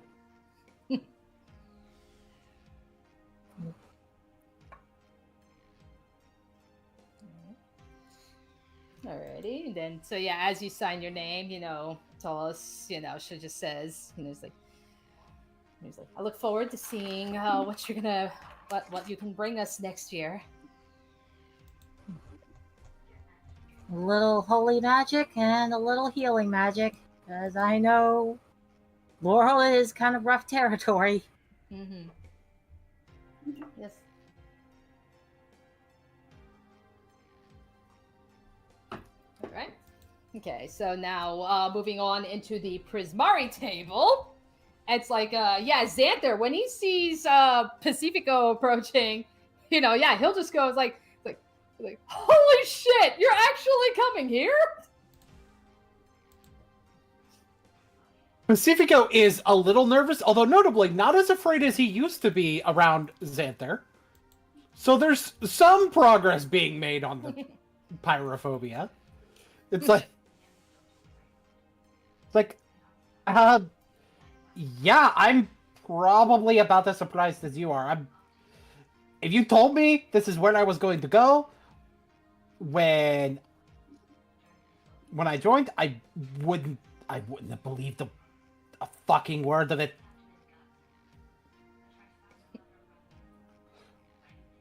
But with the initial classes, something just clicked with Prismari, so here I am.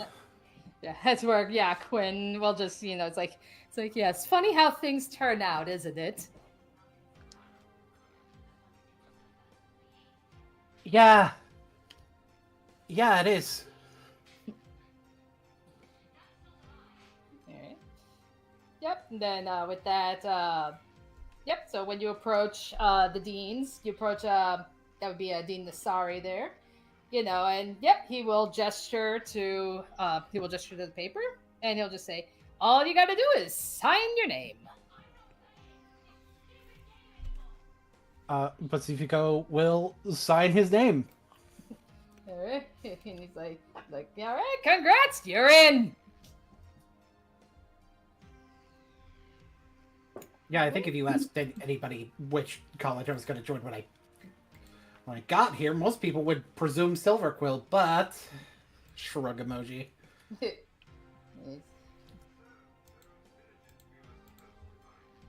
All right. Okay, so now moving on into Quandrix. So, yeah, Quandrix table's getting a little busy there. Yeah.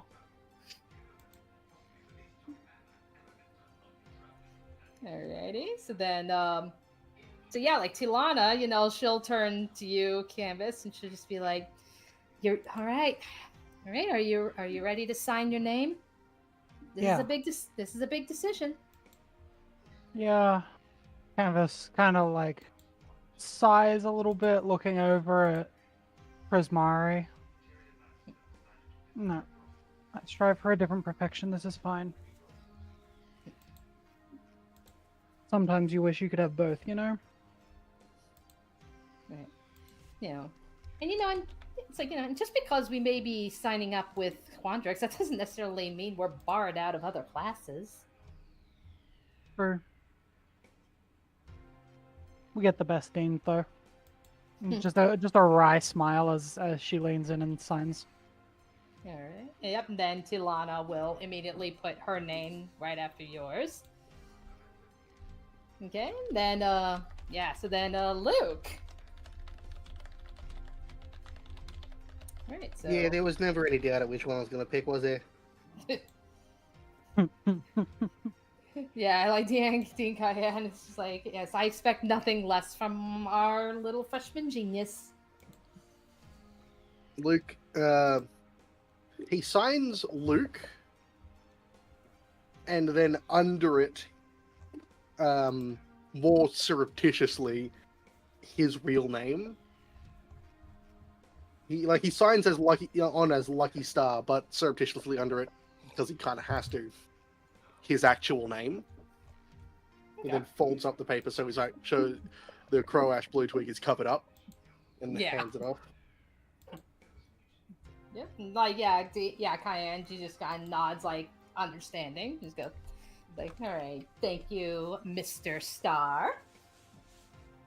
Yeah, this is going to be fun. I've got to get back home and keep making things.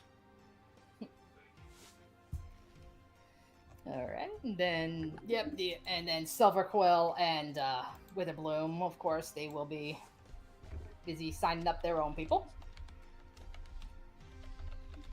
Alrighty, so Luke is going to try and get everyone's attention, like all of the PCs. Okay. So he's just gonna wander around tapping them all on the. He's 4 foot. He can't reach all of your shoulders. Like just on the arm, and to bring them over towards the cafe after everyone's finished signing up. Come over this way. Okay.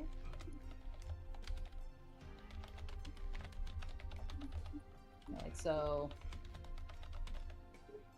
Okay, so all the PCs. So, MM included? That includes MM. Okay.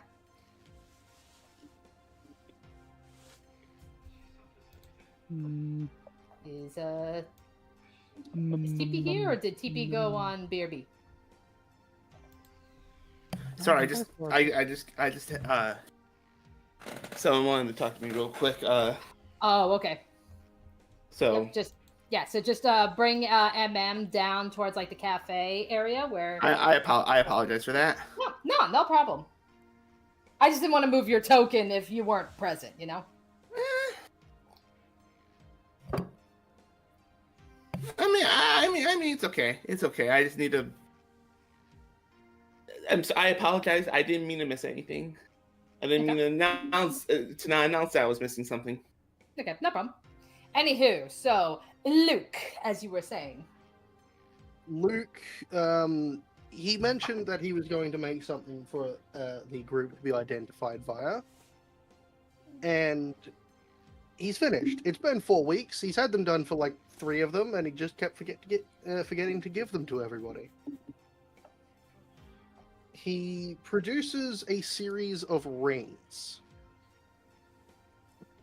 Each is topped with a signet of what he sees as like the general colors of all of it, of every person. And in the center is the symbol of infinity. He hands them out. Each person has a different colored one. MM's one is opalescent. It changes depending on the direction you look at it.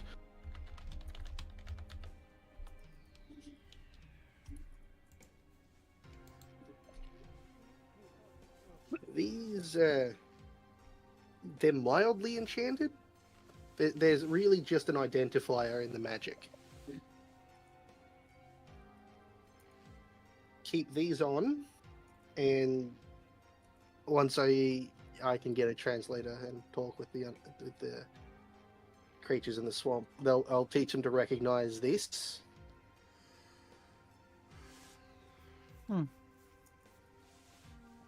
Everyone we invite in, I will give one of these.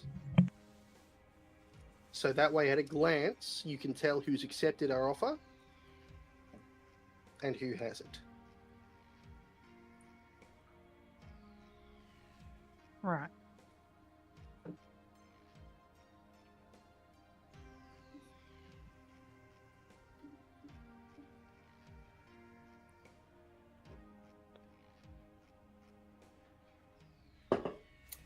It's just kind of settling in how real this is now. Yeah. Man, Yeah, and this is feeling suspiciously like home. And I don't know how to feel about it. I was a little kid the last time I was at war. Or the last time I was around war. I haven't been this spooked since the Bewildered Quest.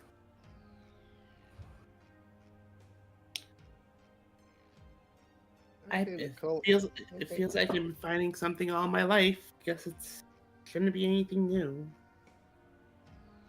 I came here so I'd be able to get away from shit like this. Being around people who keep talking about fighting others and what kind of weapons we'll need. Now I'm the one building the weapons.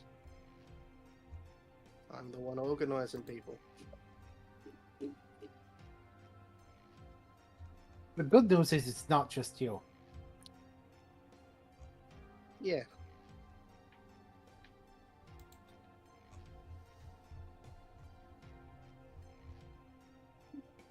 He puts his signet on his right ring finger.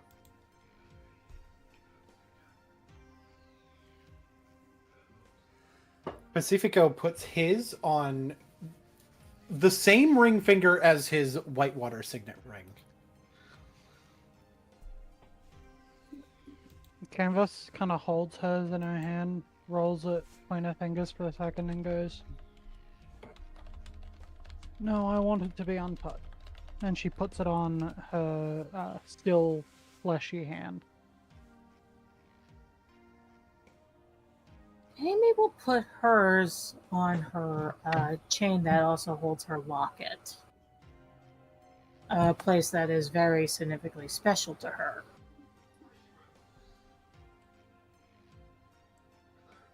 You're gonna need to give me a minute to think of what finger to put mine on.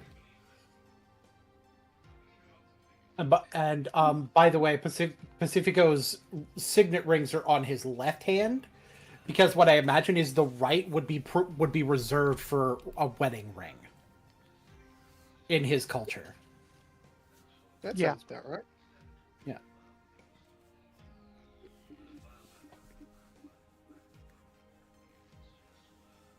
All right, it looks like.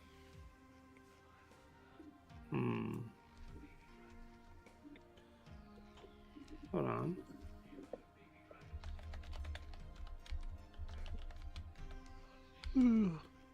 Alright, Canvas is gonna look to Luke for a second. Luke, do you have Tilanus? I'll go over and palm it. He produces one that's the same color as that's like a silvery white, and hands that over. I know you like your headdress, so that's the color I got. I made it in. Yeah.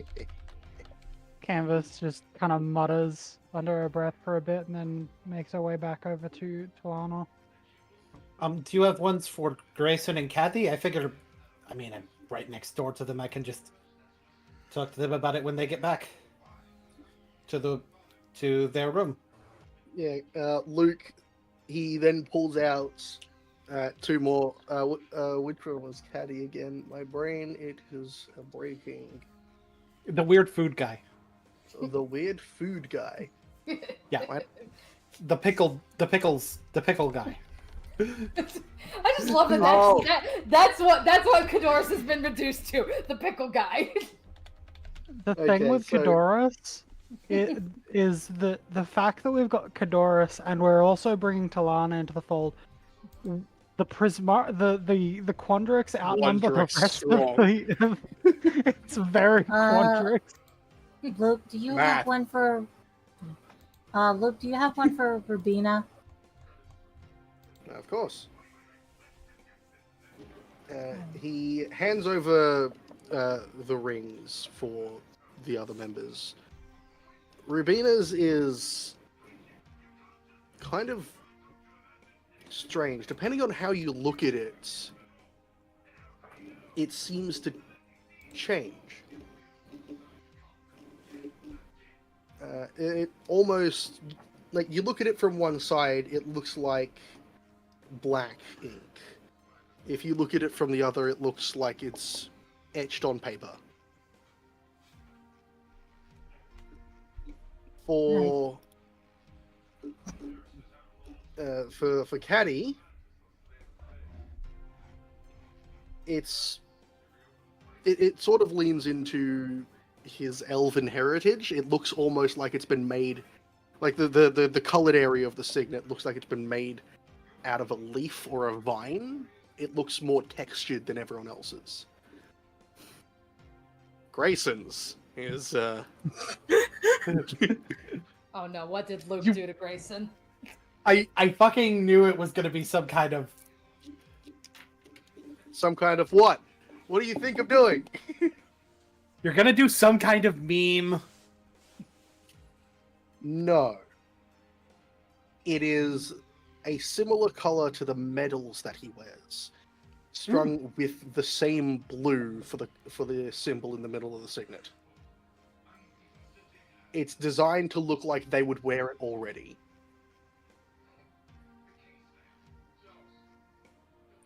Interesting note that you made it blue too.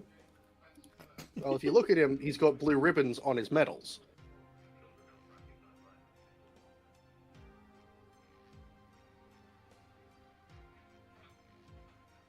Oh fuck, you right. It's designed to look like something they would wear and that people won't really question.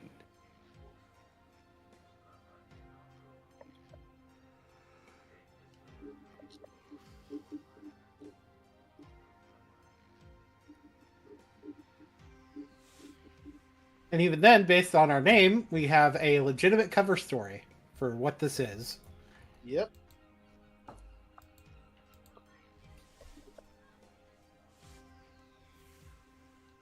Canvas goes up to Talana and just palms the ring.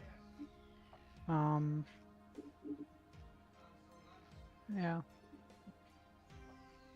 Bit of sleight of hand. We do a bit of sleight of hand.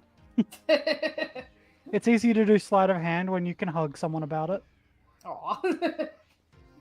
All right. I mean, do you want to make a roll for that, or? I mean, I can, but I was more joking. I can definitely roll for it. It just won't go as well as I'd hoped.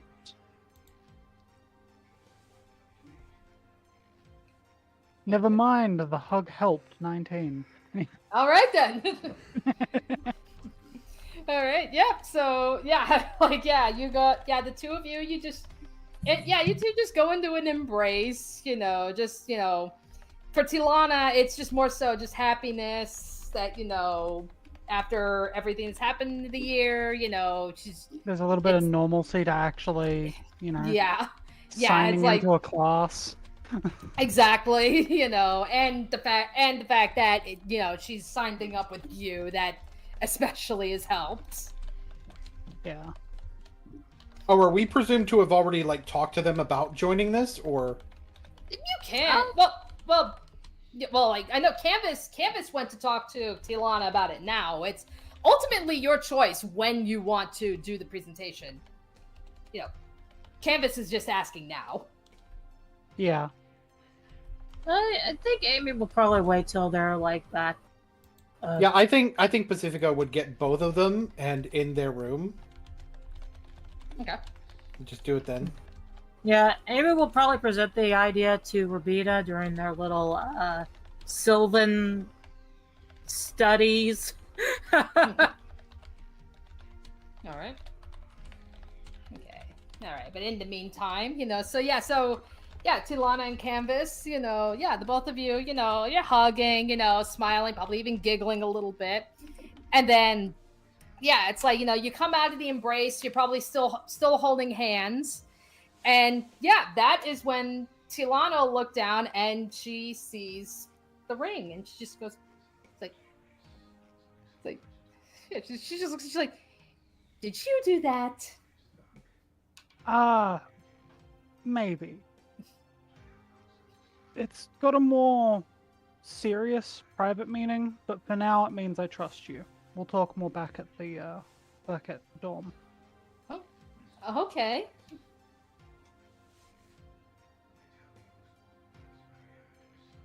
Because, it's still not something you talk about out here. Mm-hmm. Out of character. It's still not something we talk about just casually in front of all the other students. Yeah, that was what the Oracle asked of you. You gotta be discreet about this. The deans, they've been body snatched, I tells you. Alrighty. Alrighty, so Amy's gonna give the Rubina ring later. Pacifico's giving his later.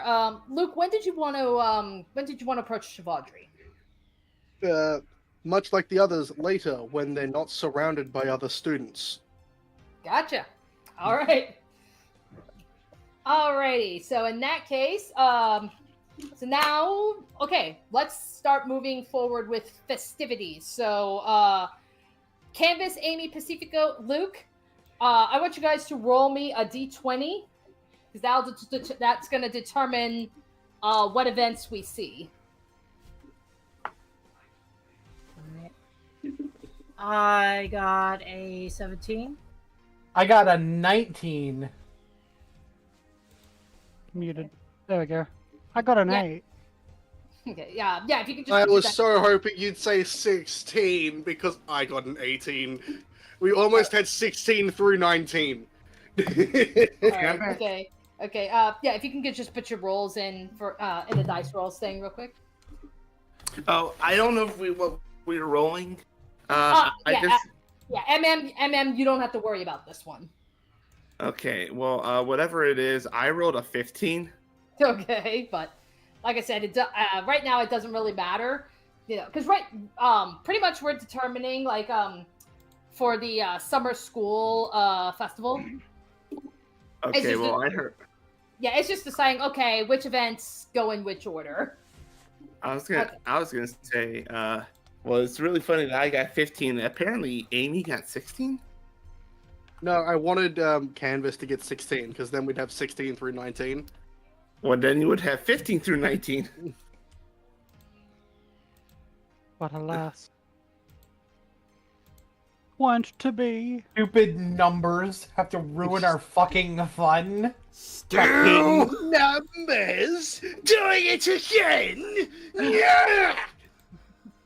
Alrighty. Okay. Alright. Anywho, school festival. So by the order, looks like we will be doing Pacifico first. So Pacifico, switch over. So we're going to be going to the water dancing club. And as you can see, several students are coming in to see the final performances of the year. All right, so yeah, Canvas, Amy, Luke, you can feel free to drop your tokens on the side because you're all going to be here to watch. Sup, Quinn? All right, yeah, and he just goes, oh, Luke. Like here to cheer on Pacifico as well. Of course. Though I'd look the other way, considering you've got, your admirer. Yeah, and he just She just looks at Luke like, I'm his girlfriend. It doesn't change the fact that you admire him, does it? I mean, fair point. My statement is factually correct. Just because you're correct doesn't mean it's the exact answer. It doesn't need to be the exact answer. I'm right. I swear, one day I will take you to Theros. What's that gonna do?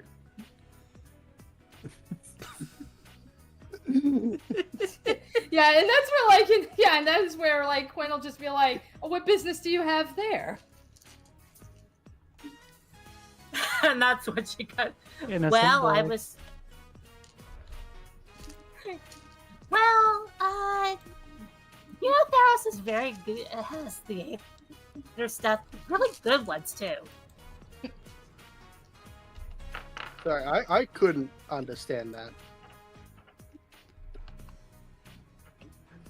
I just keep picturing Steve when she said I will send you to Theros. I keep picturing Steve and and just in his voice, I will send you to Theros.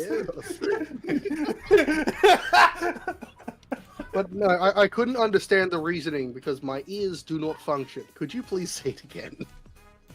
I will send you to Theros and make you perform on stage. With no contractions. You think I couldn't whip one up while I'm on stage?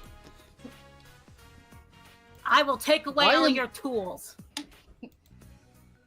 Quinn will just Quinn will just turn. He just goes, well, if you need pointers for the stage, I'd be more than willing to help.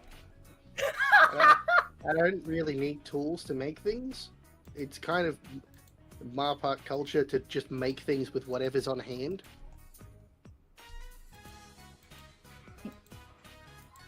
You can't stop me, Amy. I will find a way one day. The only way you'd manage to stop me is if you cut my hands off. Okay, I won't go that far. Because that's the only way you'll stop me, so therefore, you can't stop me. Once again, what if I'm right. I will tie your hands together. Meanwhile, Kadorus is probably eating popcorn just listening to this. He's just like, oh, this is good. You think tying my hands together will stop me? Is it strawberry coated popcorn? You know what? Why not? It would totally be the kind of popcorn that's flavored weirdly. And then meanwhile, Grayson would just probably be shaking his head and groaning every time Luke says, I'm right.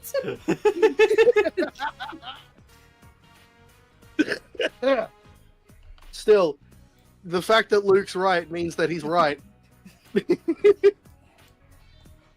It's like... So, in amongst all of this, Canvas is very much keying into the fact that Pacifico's got a new partnership. And just to fuck with it, she is going to cast Message and message Pacifico. Specifically whenever he's underwater, at least once, maybe twice, warning him that his bathers are a bit low. Oh God. Just fucking with it.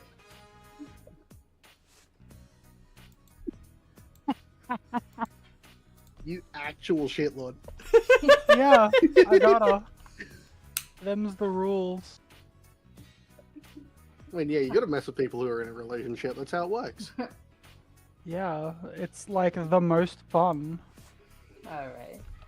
Okay, so anywho, so as you guys are all conversing, you know, that is where ultimately Lorene in the water, you know, she will come up and she'll just be like, you know, okay, well, thank you everybody for coming, and we hope you enjoy the performance. We've all been working very hard, and, you know, this is going to be a very special performance because, yeah, we are here to pretty much send off Pacifico Whitewater.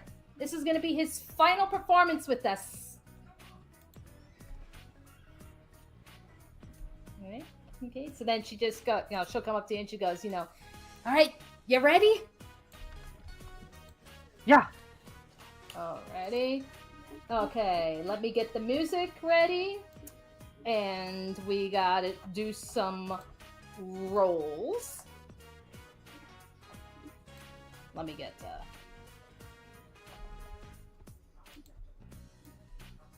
Okay. Hopefully we don't get copyrighted. It's a mashup. I specifically made sure to get one that was a mashup like that, so Okay. that it wouldn't be an issue. Okay, yeah. I just want to make sure because I know YouTube Yeah. can be fucky. All right. So, with that said, we got some rolls to make here. So, Pacifico, we're gonna start with acrobatics.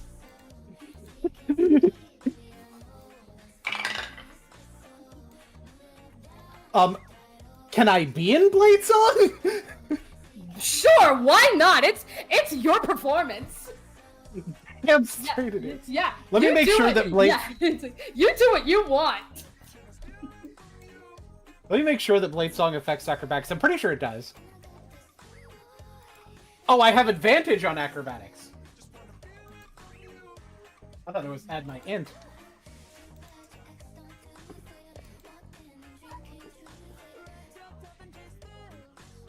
Let's see, and my modifier is... Oh, that's a 22.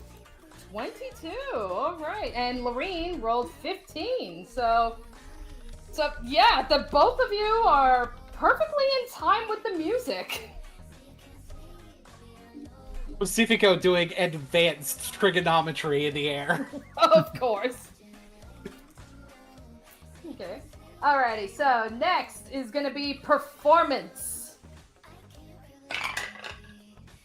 Let me see if Blade Song does not affect performance. Okay. But wait, I have club and I do have a club die for that.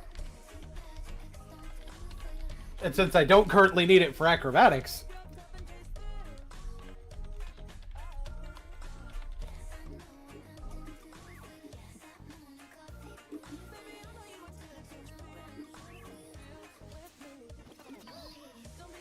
well, that's not amazing, but it'll work. That's a 13. Okay. Alright, so yeah,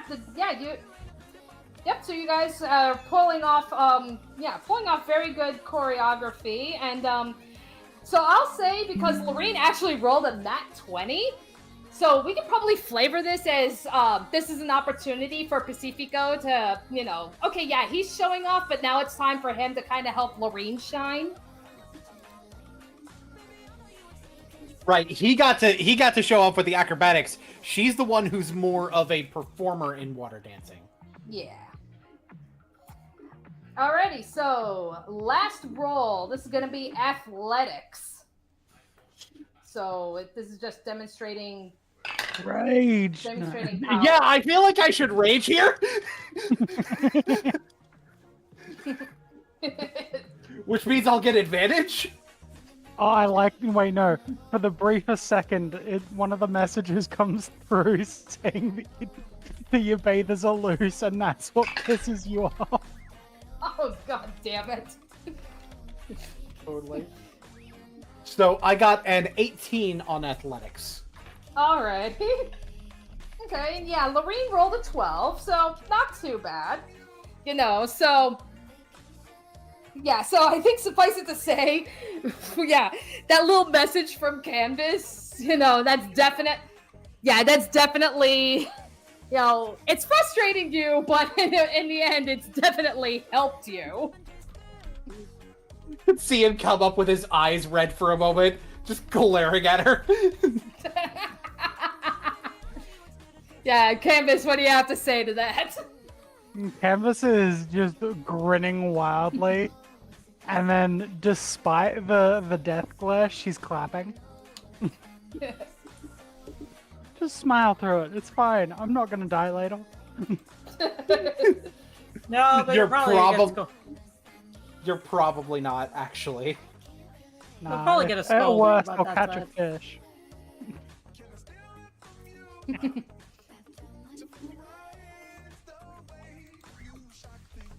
Oh, okay. Alrighty, so yeah, like pretty much with with all that, like, you know, the routine ultimately finishes.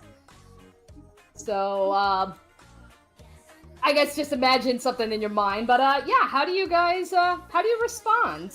Because yeah, both Lorena and Pacifico, yeah, they from their roles they did very well. I feel like Maybe I feel like the last trick of the routine is like this big jump with this massive amount of like twists and flips coming out. Yeah. And then as at the last note of the song, he's able to land into that orb again and just stays in it. Yeah. For the ending until he comes out afterwards afterwards. Yeah, so absolutely, like, round of applause from the audience.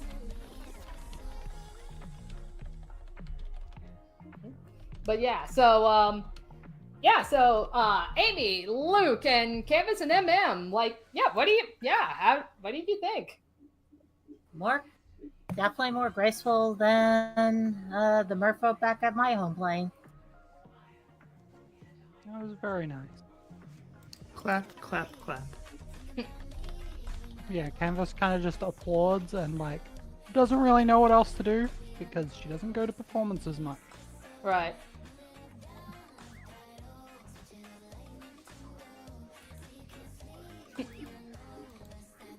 Luke is...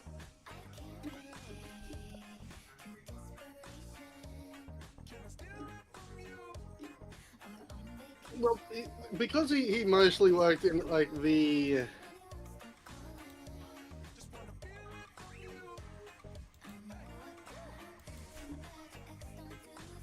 business end, he never really saw stuff like this, similar to Canvas, so he doesn't really got a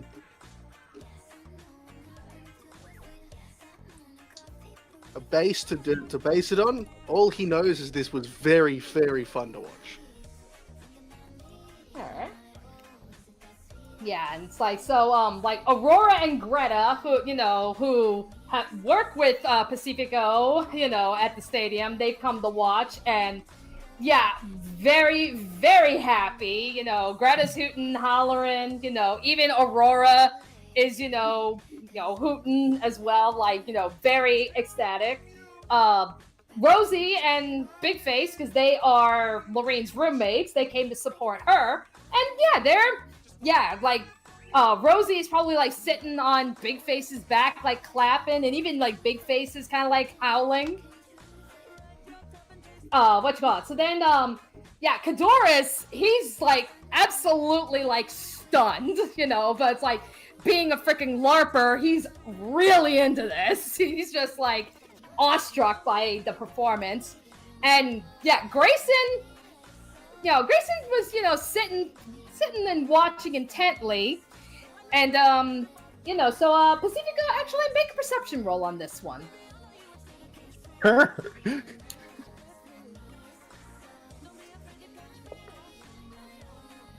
That definitely counts as cocked if it gets stuck in the thing. Oh, that's an 8. An 8. All right. All right. So yeah. So you just So you just see that he's just kind of sitting there and is just just watching, and you faintly look like it almost looks like maybe he nodded, but you can't really tell. Pacifico can tell that's probably a vote of outright approval from Grayson. Yeah, because Grayson's not the kind of guy to be like making a big deal like everybody else. He is very reserved. And when taking in like the adulation, you could just see this sort of smirk on Pacifico's face as he realizes, wow, I actually am not a disgrace to my family. For just a moment, he actually feels like he's a good person. Aw. And like I would say like Lorene, like after all that, she'll probably come up to you and she'll just give you like a big hug. Pacifico will hug his bestie back. Yeah. Yeah, that's what she's just like, just like I had so much fun, and I think that was the best I've ever done.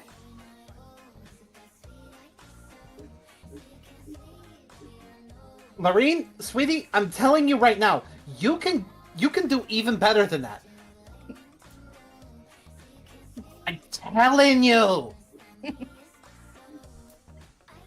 It's like, aw, all right. Alrighty. Okay, anything else that you'd like to do here?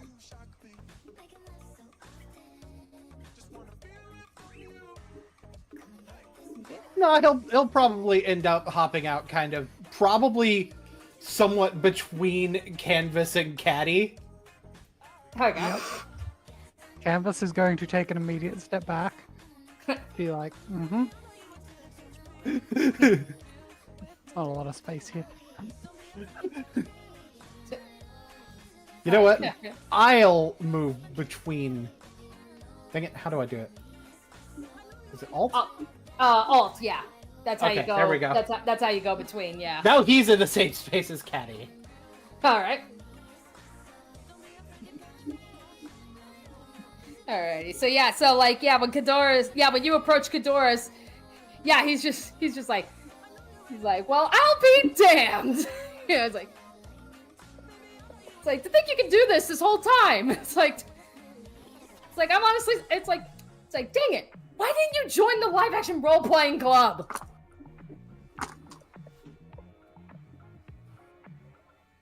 He shrugged a little. It's like, I don't know. The water dancing thing seemed like a natural fit. Yeah. But next year I'm gonna end up at the star. It doesn't mean I won't do shit like this, but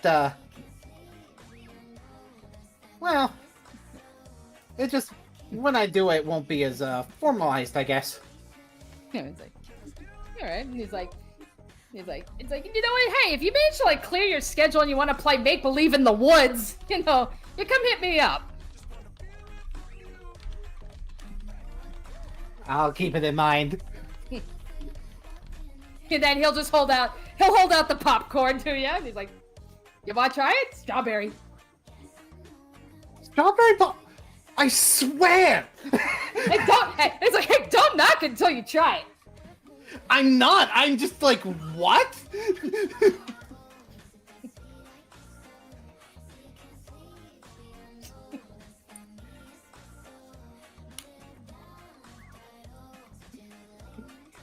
He will try the strawberry popcorn. He actually fucking likes it. It's so weird, but so... It's so weird, but so good. Yeah, like, Kadoris will probably then turn to Grayson and he'll just be like, do you want some Ruby? And Grayson will just turn and he'll just go, no. No. Yeah, No. it's like, you know, the Doris will just like turn to whisper, and he's just like, I'm telling you, that's all he ever says. I've heard him say other words. Like rat.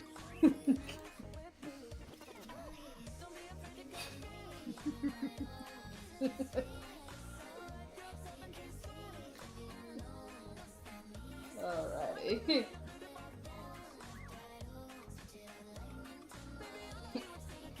Yeah. Alright, anywho, so if we are good, we can move on. Let me take a look, see. Oh, let's turn off the fancy music. So next would be Luke. Okay, so I know, yeah, this is kind of an interesting one, you know, as far as what to do, like, with extracurriculars. So, if you don't have anything in mind, I can propose you could possibly be helping to send out the final paper of the year. I have an idea. Okay. Luke would probably be at the Bow's End Tavern. All right. Hosting sort of an exhibition of what Crow Ash Blue Twig has set up for the school. And similarly, taking the time to everyone who comes in, give them a copy of the final star of the year. Okay. Here, let me grab All right. Yeah, let me grab the map. Okay. All right. So go on ahead and place ski tokens.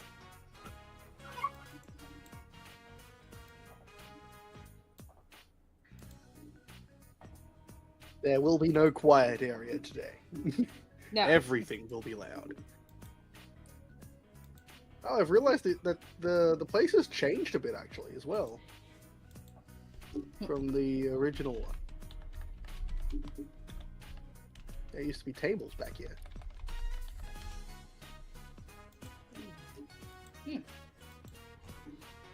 Yeah. And then we had to So fight steam monsters back there. Luke will be set up back here. Oh, that's right. Fire Jolt's the one I'm thinking of. Yeah, that might be Fire Jolt you're thinking of, because I know this is a pretty decent sized map. I think Fire Jolt is bigger. Yeah. Luke would be set up back here with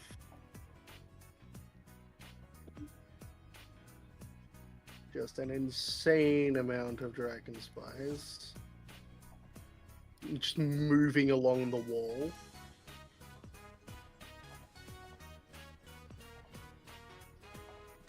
Alrighty.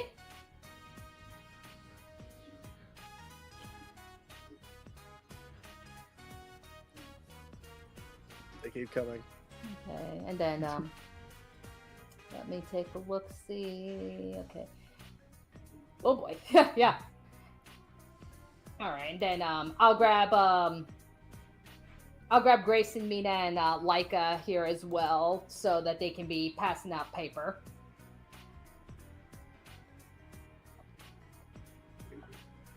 Let's see. Mina, Grayson, and Laika. There we go. Okay, so we got the star. We got the Strixhaven Star people here as well. All right, so yeah, okay, Luke, ready whenever you are. All right.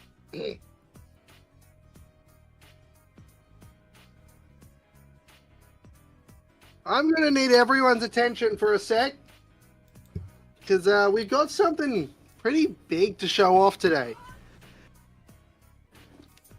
Star Foundry, run by Crow Ash Blue Twig, has given the star some exhibitionary technology that's going to be implemented in the school as of next year.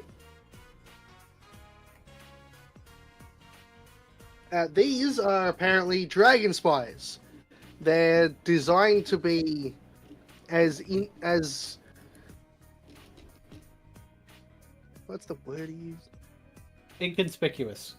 Inconspicuous. That's the one. Thank you.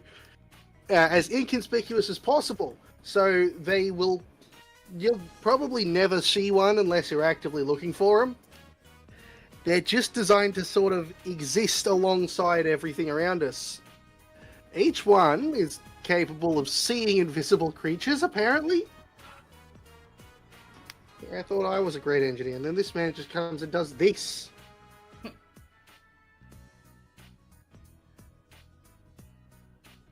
They're set to roll out next year, along with some more for students to be able to make use of.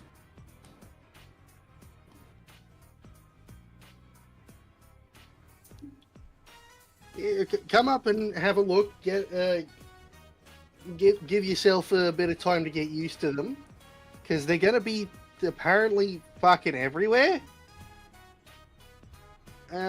Similarly, we have the last edition of the Stars being handed out today, so please go talk to the rest of the members of the Star. We've got some interesting stories to read. Yep, and that we do. So I'm going to send. Hang on, let me get. Let's see here. All right. I am sending a link. Dave, up to you if you want to screen share. All right. But yeah, so me, Boone, and Letter here have actually collaborated, and we actually made a little article. And this is probably going to end up being a template that we'll be using throughout the remainder of the campaign for future Strixhaven Star articles. Okay, so do you want me to show this on stream? Sure. Okay. Yeah. I can do that. Have people read them out as well. Yeah. So. I will read the. I will read the article on Dovin Bond because the author. We have 4 articles. So. I will take care of reading the one that I wrote. Alrighty. Okay, the one in the different font. All right. So we have a year in review written by Mina, and then we have an article by Grayson. So I guess Canvas, Amy, would you like to perhaps read? I'm really bad at reading out loud. I stutter like crazy, so I'm good. Okay. I'm I can okay. read. I can read something if you need me How to. about Dave?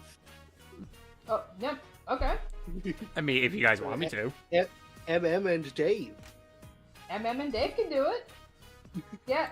I know Canvas said she doesn't want to. Amy, are you okay? Yeah, I'm fine. I'll let them. You know what? TP, how about we flip a coin for it? All right. There's two articles. You can do one. Yeah, there's 2 articles. Oh, fair enough. All right, Okay. which one No, do you want to take then? Oh no, we'll flip to see who gets who. All right. Yeah, the first article is the longest one. Right. So. I call heads.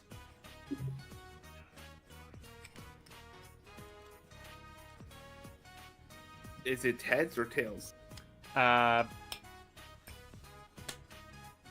It's heads.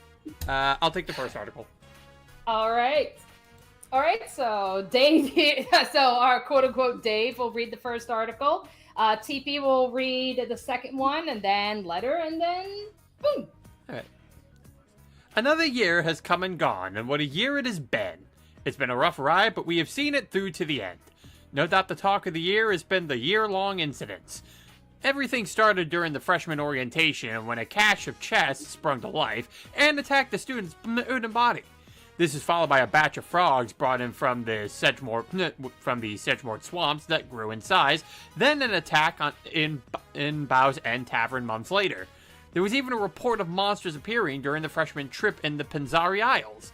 Harrowing they may be, each incident had one thing in common: Strixhaven's prized eldritch bomb. The substance is vital in keeping the school functioning, and thanks to the efforts of the group of freshmen, we came to learn that the eldritch bomb had been tainted. An investigation proved that the source of this infection originated from the Sedgemoor swamps. Teams of students led by Quandrix Dean Kiane eliminated the threat, and Sedgemoor is on its way to recovery. Let us publicly acknowledge the deeds of some of our esteemed freshmen. Canvas Zevon Watt. Devin Watt. Yeah. Whose quick wit can be witnessed during dragon chess matches, which among the first to realize the fault of the Thopter system provided us by the Kaladesh Consulate. Luke Lucky Star, touted as an engineering genius, has been vital to strengthening Strixhaven's security measures throughout his myriad of creations. Through her compassion and drive to help those around her, Amy Freya alerted the school of the Sedgemoor threat. Whether it be navigating through legalities, performing in school waters, or tearing through invading monsters, Pacifico Whitewater is a student who we are most honored to have with us. We also wish to acknowledge the contributions of two guests who have stayed with us. Thistle, a fairy hailing from an unknown world, has been patrolling the grounds to keep us safe, and MM, whose raw magic power is a wonder to behold. It's almost as if she has wielded the arcane since ancient times. We look forward to see what our freshmen can accomplish next year as they join their colleges. Good luck to your endeavors. A noodle boy! Okay. Noodle boy. Noodle boy. Alrighty. Alright. Grace is the one who would call people Noodle Boy. Speaking of Grayson, Yes. So second article written by Grayson. okay, let me try and get snobbish as I can be. Time to be a. During the autumn festival this year, a break-in occurred at Captain Dapowing's manor. The thief had escaped before she could be apprehended, and she had taken a relic with her. We have confirmed that this item was the Ring of Invisibility that had belonged to Professor Ferelda Lang. As expected, she learned how to use it and has become a critical threat to the student body. But just who is this invisible thief? Her name is Carla Sabatelli. She is the daughter of former Tavastan smuggling and trafficking kingpin Antonio Sabatelli, whose long-standing legal battles against the nation of East River ended in his demise. Carla was not involved in this criminal enterprise, although it cannot currently be verified if that is the case now that she is taken to a life of interplanar crime. Students have been advised to be on the lookout for any unusual sounds or movements, and measures are being taken to allow campus security to combat Carla's use of invisibility. Hopefully, however, the failure of her recent attack will be enough to hold her at bay for some time. Alright. Because she was stabbed, you said. Because she was stabbed. But you know, that detail is kind of... That detail did Keep not that make down the low. article. Yeah. Alrighty. Alright, so article number 3. Star Foundry's Future Shines Bright, written by Lucky Star. Star Foundry has recently accepted a contract with the College of Strixhaven, in which it will provide less intrusive surveillance drones to the school at no cost to the board or any of the students. Crowash Bluetwig, founder and chief engineer of Star Foundry, had this to say on the security issue. Strixhaven was lied to about the capabilities of the Thopters when their contract was signed with the Kaladeshi Consulate. And as someone who strives to make customers aware of the risks, I couldn't stand by and allow the students of Strixhaven to be left in danger. Crowash and his team then scheduled a meeting with the deans and demonstrated the weaknesses of the Kaladeshi Thopter system and the strengths of his creations, the Dragon Spires, as not only a security option, but as a tool of expression, research, and experimentation for the school students. Alright. And now for the final article, written by Pacifica Whitewater. Throughout the multiverse, many exist in order to champion the ideals of order, even above the ideals of righteousness. To some degree, it is understandable. If one believes oneself to be righteous, then one's own morality creating the order champions that righteousness inherently. At least in theory. But what happens when that sense of order is built on control first and foremost? That is when you have someone like Dovin Baan, who many of you may have heard as the leader of Kaladesh's consulate. That, however, is far from the only position he has held before. Most distinctly is his role as the Grand Arbiter of the Azorius Senate of Ravnica. A rather brilliant politician, and one that served to expand the police powers of the Senate by way of his Sculptor Initiative, which should sound quite familiar to many of the students in Strixhaven. It was this policing power that Baan eventually handed to Nico Bolas, a dragon who sought only his own godlike power and greed. Someone who desired control even more than Baan did. Baan's actions were deemed a crime against the entire multiverse by not only the Azorius, but also representatives from other planes.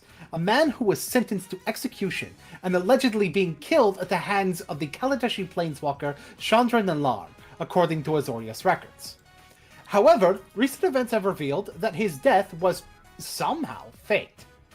The Azorius Senate is investigating how this falsified death was achieved and who may have assisted in the subjugation of justice. Ms. Nalar could not be reached for comment. If I, the author, may speak personally for a moment, I was at the hearing where Mr. Baan was sentenced as both a representative of the Azorius Senate and a delegation from Tavastion. I personally voted in favor of that death sentence, in spite of my personal belief that such a sentence would normally be far too extreme.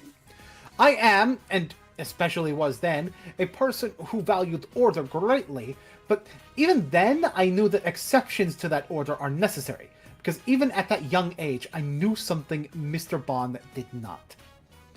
The orderly thing is not always the right thing. All right.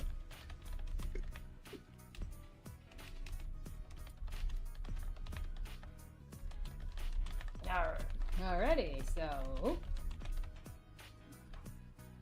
Alright, so yeah, so what do you guys... Yeah, what do you have to say to that? Well,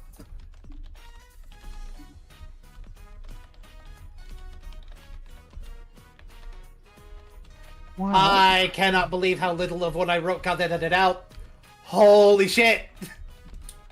Grayson edited, like, he got rid of, like, most of my fucking article. I thought her name was Orca.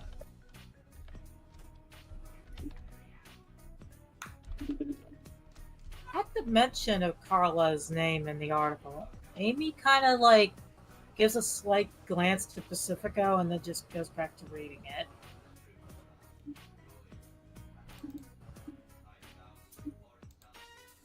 They really had to name drop all four of us. All five of us, sorry. Oh.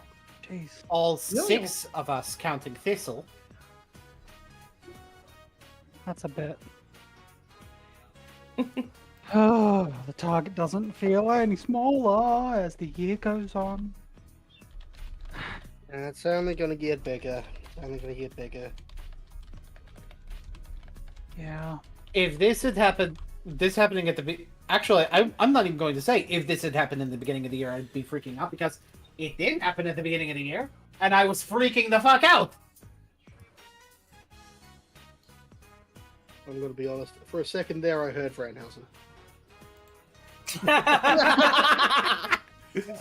Even in Strixhaven, we can't avoid his curses. Yes!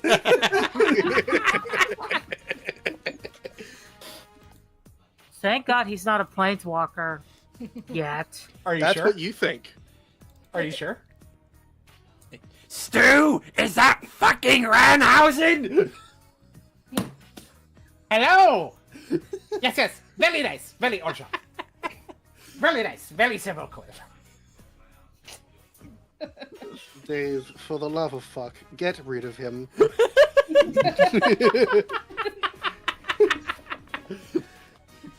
I didn't give you all that power so you could sit there and watch. I got it to you so you could prevent cross-contamination.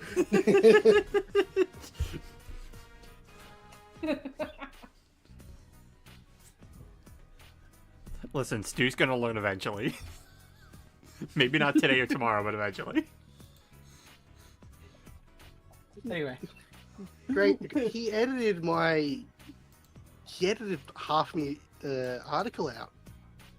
There was more. There was details and drawings of the dragon spires. That might be on purpose. That would have led people to have a little bit too much information and wonder why it was so clearly given to you. But the students I are going think to he's get it covering anyway. for you. No, The students that's are going to the have thing. access to the dragon spires in the That's in the end. thing, but saying that directly in your part of the article, things are lining up a little bit too clearly, and they're gonna see through it if that got in. I think he's actually covering for you. You may have almost self-incriminated. I gave myself an justified out by having an interview with Croash. Yeah, but I'm not entirely sure that's enough. I think, at least my belief, is that he may have edited it for your own good. Whether or not you like it. What do you think, right, Pacifica? I think it's six. I think it's 6 of one, half a dozen of the other. I think it is plus. I think your protection is part of it. But I also think that the more technical specifications would have also probably made for a less engaging read, especially for the first article talking about the dragon spies.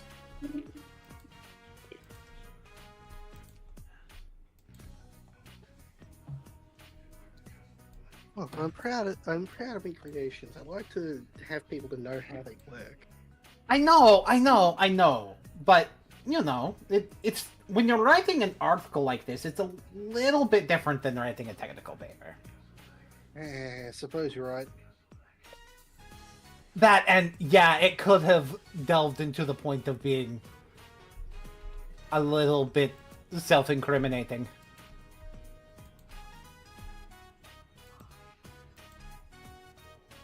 I'll have to ask him about it.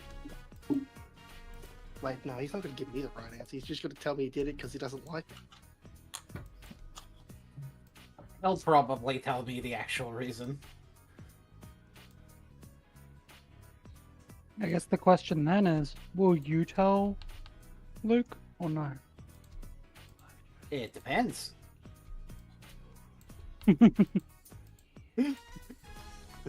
He says specifically to fuck with Luke. Fucking excuse me, mate. Oh no, I've got a whole new headcanon to mess with. What? No, I'm not gonna do that. I'll get blown up in my sleep. I'd rather not. What? What was it? You were not. Well- You were not. You are not shipping these two. Well, You are not shipping Luke and Grayson.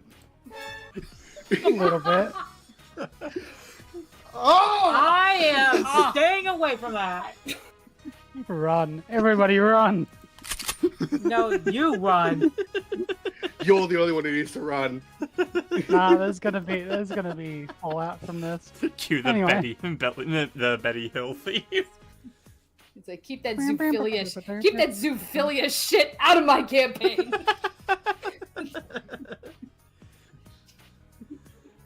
I don't think it's that because I'm considered a humanoid.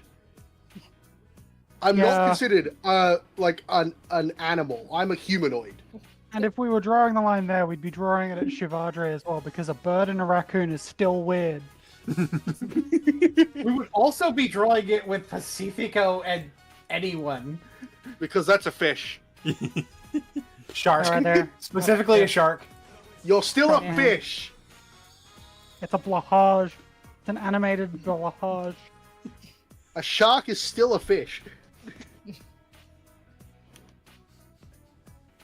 I am keeping my mouth shut. Guys, where the Strixhaven campaigns go, we weren't expecting this. Anyway, Pacifico will go. True. Pacifico will go up to Grace and it's like, wow, you are absolutely fine with giving Dolvin no chill whatsoever. it's like, hey, we agreed we were going to expose these people. Yeah. Hey, Luke mentioned that his article got cut down a lot. It's like, oh really? So it did.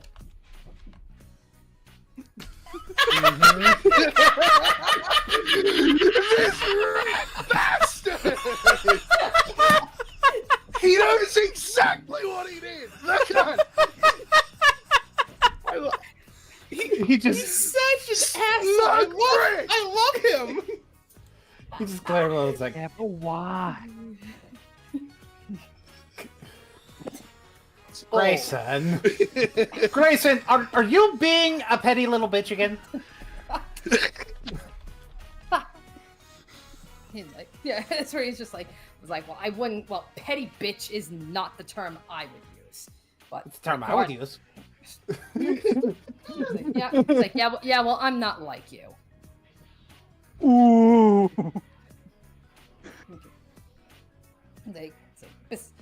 Besides, it's like he likes his, but besides, he likes his secrets. So it's like, Oh, as long so as- that's what this is about. It's still about the secrets thing. it's like, hey, I could expose him too if I wanted. Yeah, He you're ga- right. It's like, he even gave me that information. Like, he gave it willingly. And you didn't. In fact, what you cut out seems to be something that could potentially protect his identity. Well, it's like, as long as he doesn't try to like keep interfering with my work or pranking me, it's like, as long as he doesn't do that, then fine, I'll let him have his secret.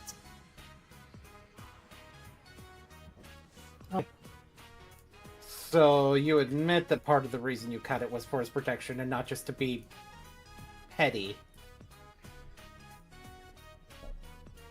And it's like, yeah, he's just like, yeah, probably just a little bit.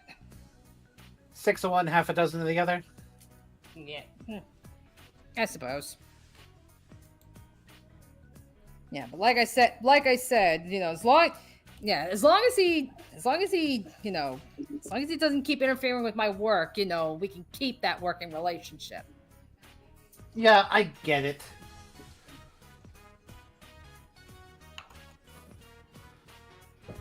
I think that qualifies as revenge for the pumpkin thing. And with that, he Not just that by slamming a pumpkin back on Luke's head.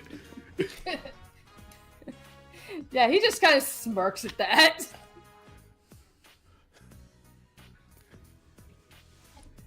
Like,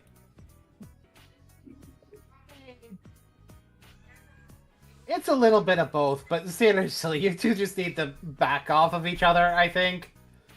Look, if he wasn't such a dick, I wouldn't need to do any of the things I do. Do you need to do the things you do? Absolutely. How are we friends? How did this happen? Because I am everything you're not. I'm extremely extroverted. I am quite loud. I am capable of delving into another person's head without losing myself to the kind of shit that goes on in there. Oh, that and I appeared out of your coins.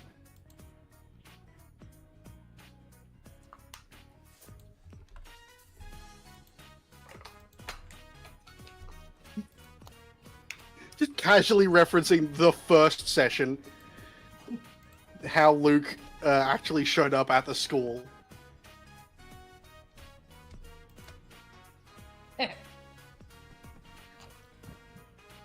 I don't need to pull that. Then how are you and Grayson not friends? Because Grayson's like that too, you know. Because he was a dick the first time we met each other, and he continued to be a dick. Because you continue to be a dick to him. I'm just saying. Okay, he was a dick to you, unprompted. Yeah, and that grudge continued is to be a dick to you, unprompted. okay. Is he still being a dick to me? Kinda. Elaborate. Please, elaborate on this. I'd love to fucking hear it. I would, but then you'd beat the shit out of me for continuing to make those jokes. Amy's just sitting there. Just Uh-huh. Luke has just shaking got her the head. most smug grin on his face. He knows he's won this argument already. So it's about that thing again, huh? Oh, absolutely. Not even when I'm dating another guy? Nah. Cool. So, Look, mate, Like, you may be able to lie to yourself, but he can't lie to anyone. I saw him try to peek into somebody's room last night.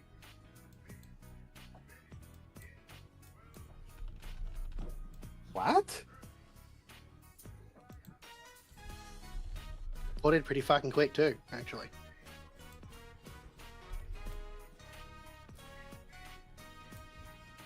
Someone's like... he just looks over towards Grayson when he hears that. It's like...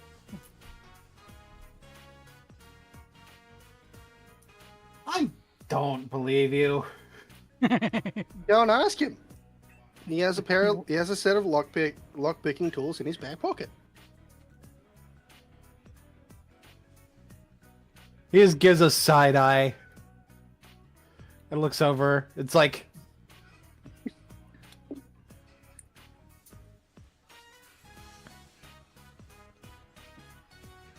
You know what? I'm just trying to prove a point here.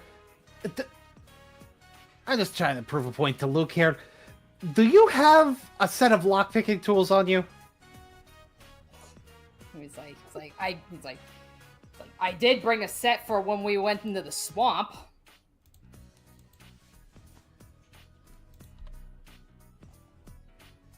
Uh-huh.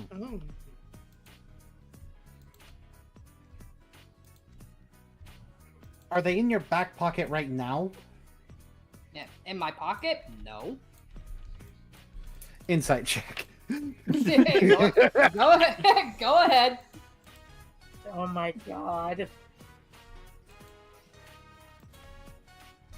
18. Okay.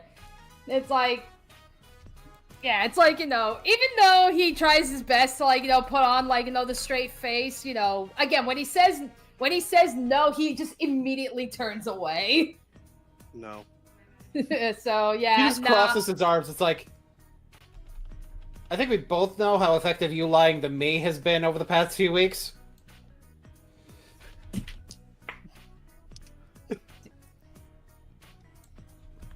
And that's where he's just like, yeah, so that's where he's just like, look, everybody's got their own sets of tools or whatever it is that they need. I happen to have this on hand, and it proved useful. Mm-hmm. It's like, why? What are you getting at? What did he tell you? He told you were trying to sneak into somebody's room last night. It's like, really? Whose room? Based on the timing of when he brought it up, might have been mine. That's what yeah, and that's where Grayson just kind of looks and he's just like, really? And you believed him. No. I didn't. That's why I came to ask you.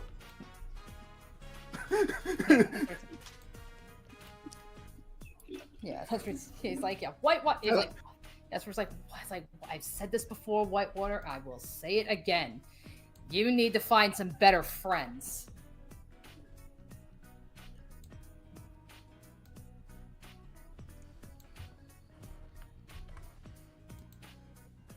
Yeah. Yeah, it's like if I really wanted to talk to you, I wouldn't stoop so low as trying to sneak around. I'll just ask you directly. Yeah, I know. That's what you've been doing. The thing is, what this proves is that Pacifico didn't listen to what Luke said. Not entirely, at least. Elaborate. Because Luke said that he got into the room pretty quickly. If he was breaking into Pacifico's room, would Pacifico, chronic light sleeper he is, not notice? I mean, it could have been when he was, like, very passed out. And Grayson would We've know had because 4 he would... weeks. I don't think there'd be anything to very pass out Pacifico in the last 4 weeks of not on-screen time. Well, you know, like being super tired because of not getting sleep on other nights. Ah, that makes more sense. Yeah, and the thing is, like, Grayson would probably notice when that would be happening, because they share a wall. That's also a very good point. And you brought it up right after it being about Pacifico liking Grayson, and in turn Grayson liking Pacifico. And, like, literally that was the timing of it. So of course you would probably be talking about his room. Like, logically, that's where that goes. I suppose. But Luke is clearly, once again, just casually stirring up a little bit of trouble.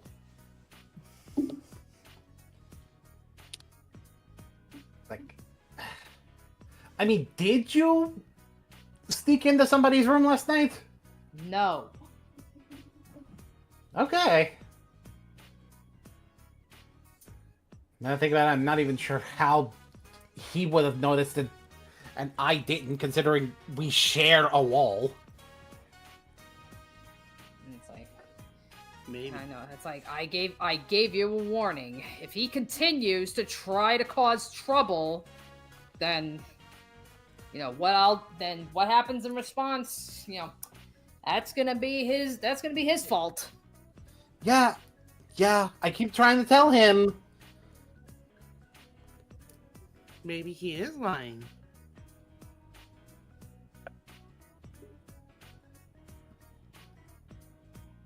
You said it yourself. You didn't trust Luke for this answer. That's why you went to Grayson. Yeah, because I know Grayson wouldn't do that. He's not a creep. He's kind of a jerk, but he's not a creep. Thank you for your honesty. You're welcome. Amy's gonna go outside. Meanwhile, will walk into the kitchen after passing by fighting. after pass. Pacifico's gonna go over to Luke. It's like, that's the type of shit I'm talking about that's creating more problems.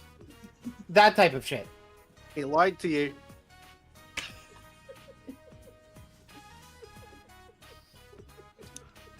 I heard him lie to you about having his tools on him.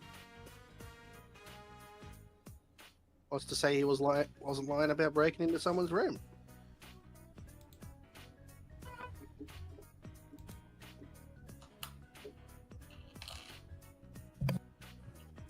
Also, on the how would I know when you don't, I've got cameras.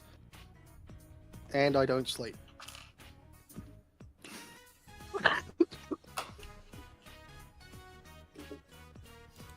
I am going to roll a either perception or investigation to try to see if I can see that he's got them in his back pocket.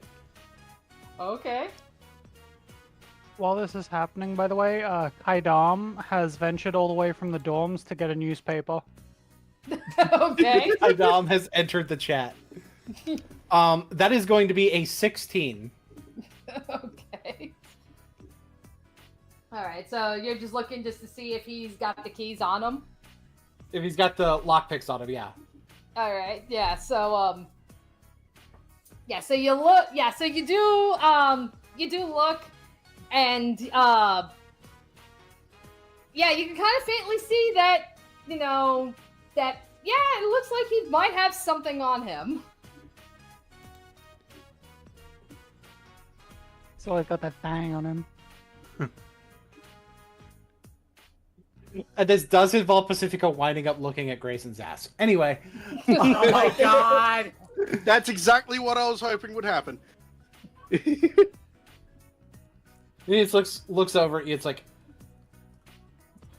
both of you are dishonest as fuck. Honestly. I haven't lied about anything I said. In this particular situation, maybe, maybe not. I don't know which one of you is lying or not. I can't trust either of you to not lie.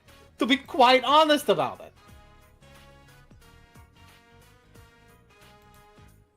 Because you start up shit all the fucking time. Yeah, typically, where I come from, it's normal. You're not where you come from, you know. Neither are you. No, I'd like but to bring some of my culture here, just like you would. Yes, but part of diplomacy involves meeting halfway. Well, I can't rightly meet halfway with someone who refuses to move. So I've got to force him to move. He seems to move fine with me, I'm just saying. That's because you aren't me. And the crush thing. I keep telling you to stop that. I keep telling you to not keep doing that. I'm not saying you've got any feelings for him now, because you are with someone else, but... yeah, people are easy to read. Maybe I do need better friends. Maybe.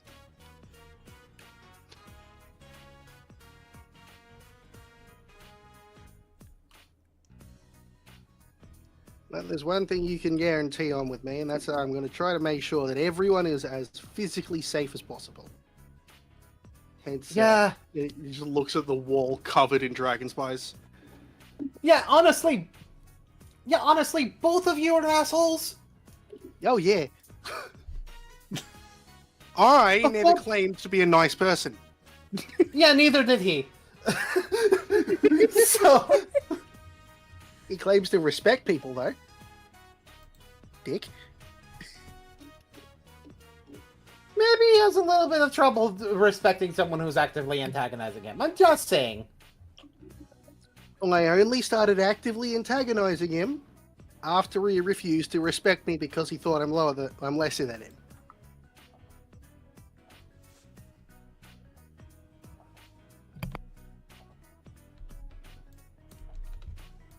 I'm not going to argue with you about this because I know that anything that I have to say is not going to change your mind. Probably not, to be honest. This between Grayson and I is going to go back and forth until it's steadily going to get less and less intense. Because trust me, there are so many things I could do right now that I'm just not going to because it's a real dick move. Yeah, I'm starting to see you guys being at least a little less antagonistic with each other. The pumpkin was fucking funny though. I didn't think it was funny. I didn't think it was funny. I'm gonna be honest. Honestly, him smashing one on my head was funny too. I mean, that's a receipt, my guy. You see, one of the things I think he doesn't understand is, more often than not, I'm actually enjoying myself, even when he's giving me shit back.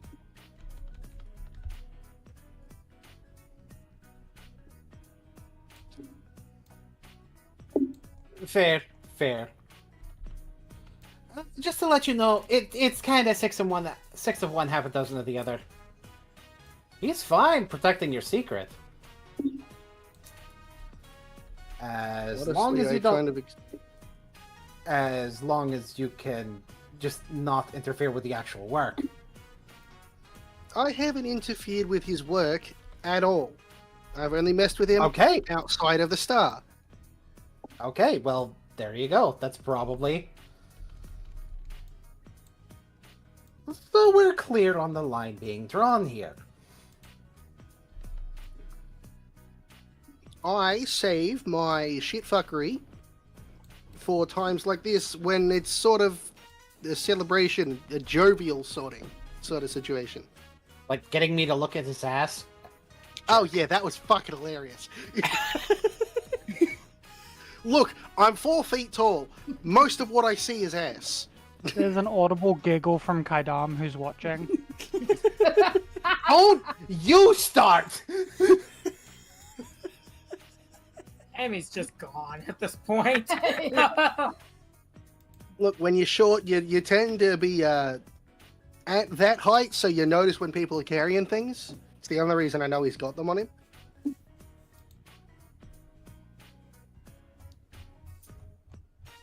Okay, but I noticed you didn't say that he was lying. I noticed that you said he was lying about not having them on him. You didn't say he was lying about not going into my room. I never said he went into yours. Then why did you bring it up when talking about the crush thing, stupid? I know, I like talking about... I like gossiping when I see people breaking into other people's rooms. What else room did they break into? If I saw correctly, he was breaking into... His own room. No. He locked himself out. No.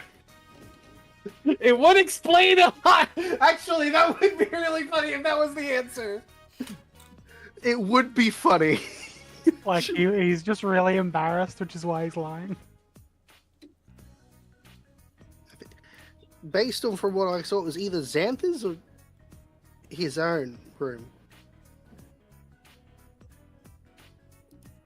He just glares at it. It's like he forgot his key. That he forgot his key. That sounds about right, actually. You fuck.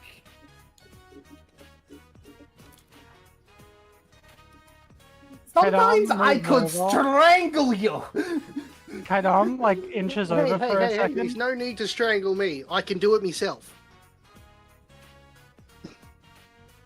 Don't do it Canvas yourself. Don't. delivers message. Why did Luke see Grayson ass? Because he's at that Just height. moving away. I don't care. I'm short, you little fuck. Yeah, no, I don't like it when you guys do it with me. I'm not going to do it to him. Anyway. Oh, I want to have it so that Kaidam stole one of the Thopters, so if you want to remove One of the dragon spies. one of the dragon spies, Okay. Kaidam grabbed the paper, grabbed a dragon spy, which is why they stood there, and insulted someone, and then left. Okay. All right. So then, what are as the two boys are bickering, what are you doing? You're just kind of off in the corner. Just listening.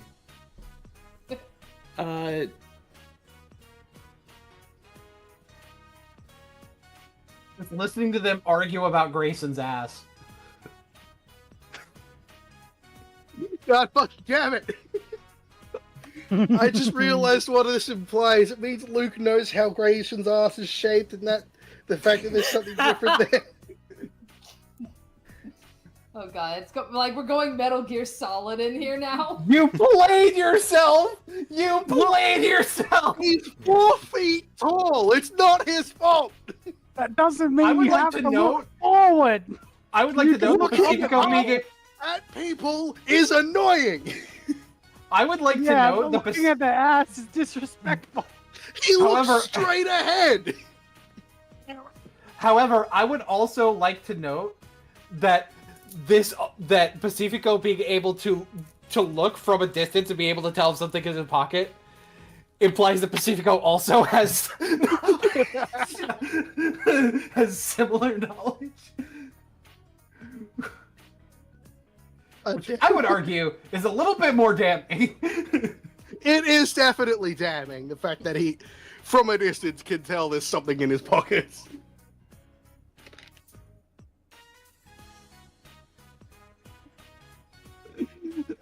Oh, bloody hell, I've got like 45 minutes left before I've got to disappear. Oh, okay. Oh shit. Alright, Quarter anywho. past 2. Oof. Alrighty. Okay, so in that case, I will definitely need to move forward from here. So, yeah, so while you boys are arguing, yeah, like, yeah, Mina and Laika, they're trying to do their due diligence, but passing out the papers, and then Grayson is just kind of just grumbling to himself. Grumble, grumble, grumble. Yeah, because it just sounds like he's just overhearing arguing something about his ass.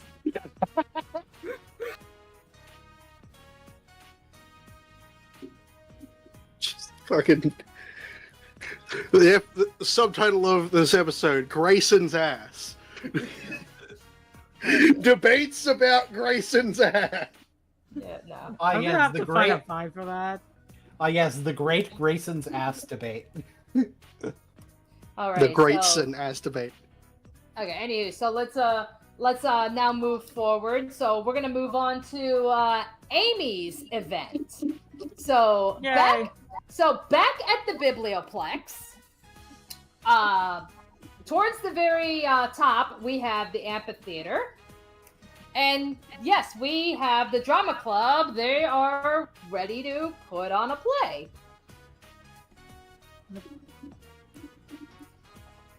Oh yeah, she. Yep, so Oh, yeah, feel she free goes to up to. yeah, feel free to drop tokens.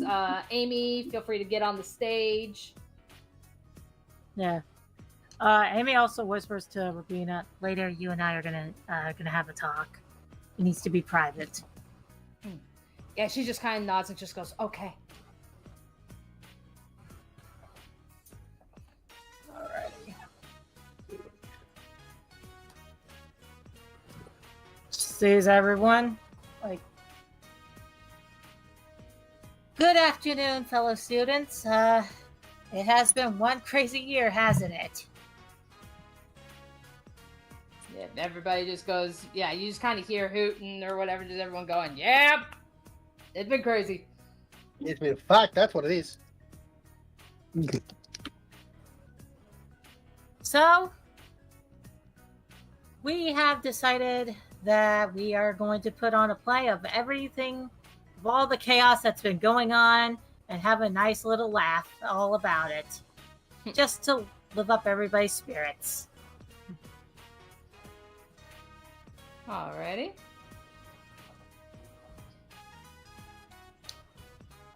Alrighty, so,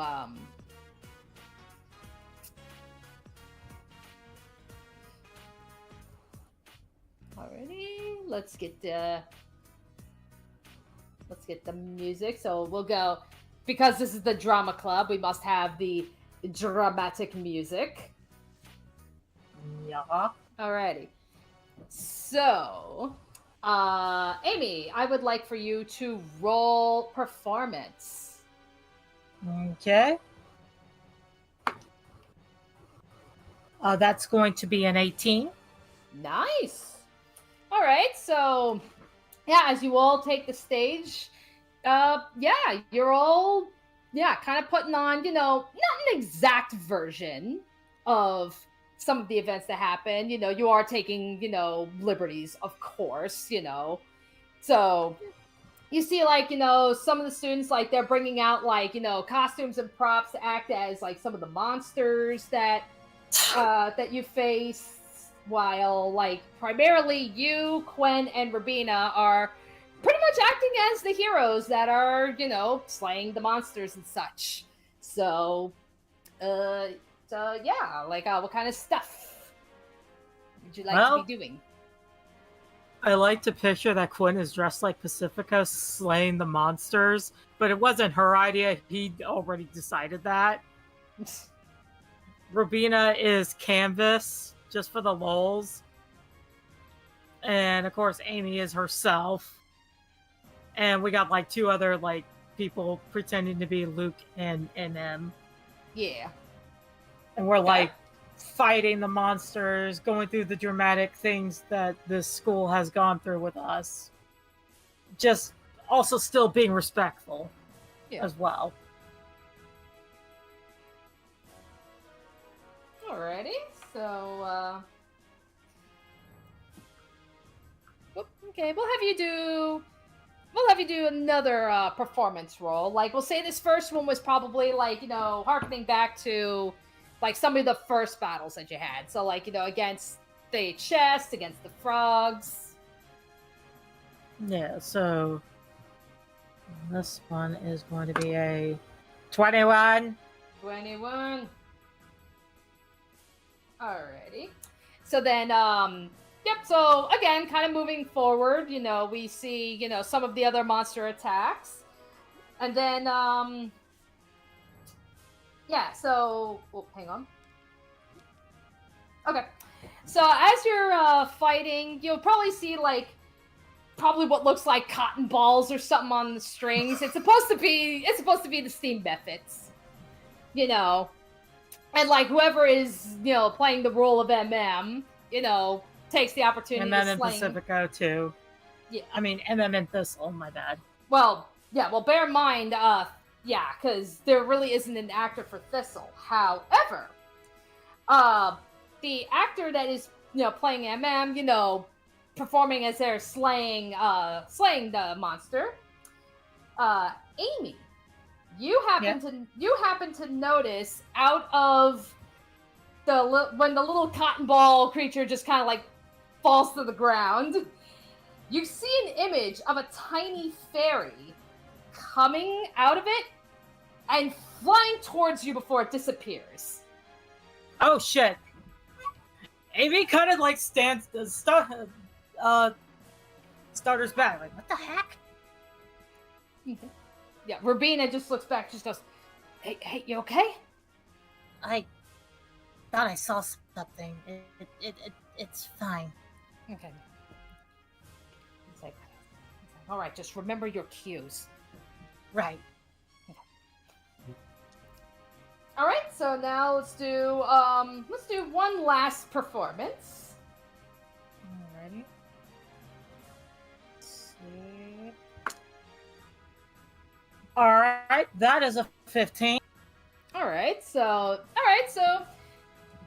now it's pretty much kind of like a very simplified version of what happened in the swamps. So naturally, of course, you can't go into all the details, particularly how it ended. But at least as far as like facing, like, some of the snakes, the spiders, the giant spider, the kaiju battle. Yeah, the kaiju battle. And, like, that's probably how this thing ends, is, like, the kaiju battle. Quinn is hyping up Pacifico during this battle.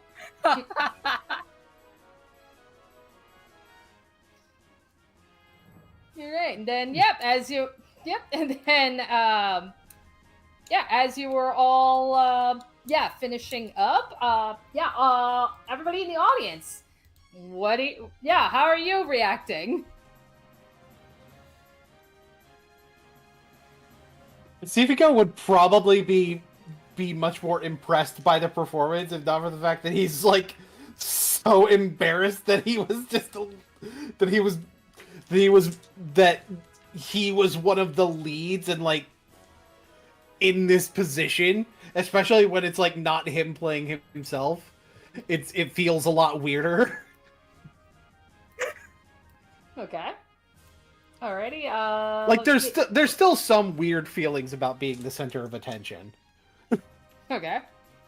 Alrighty. Canvas. I guess. Yeah. What is your genuine reaction?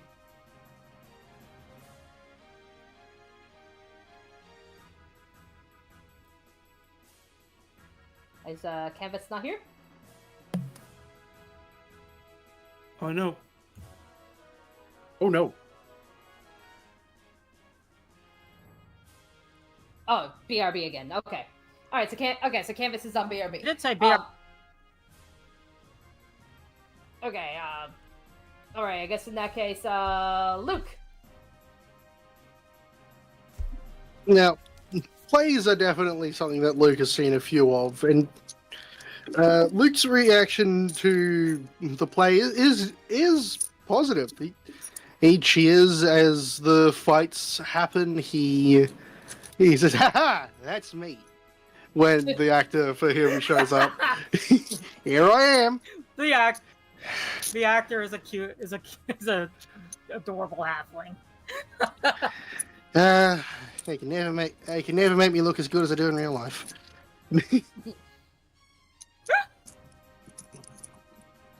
In general, it's positive, and he's in for it. Oh, Canvas is back. Oh, back. Sorry. Okay. I like to imagine the freaking people are going haywire with like the freaking fireworks and stuff when Luke was like casting fireball and shit like that.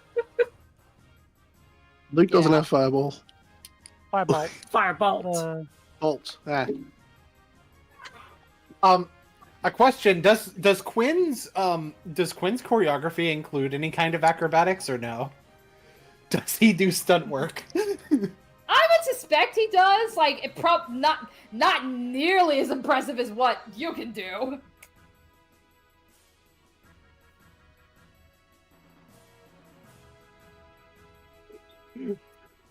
Where it's like, that's not how you do that at all. Oh god, Pacifico the critic. Alright. Alrighty, then MM, what do you have to say for the play that you're seeing? I have a question regarding the play. Yes. What parts? Okay, obviously there's the whole kitchen scene with MM. Mm-hmm. What other scenes are present that involve her? You're pretty much looking at the swamp. Okay, just the kitchen and the swamp. Yeah. Okay. Yeah, because you weren't around with the chests and the frogs. Nope.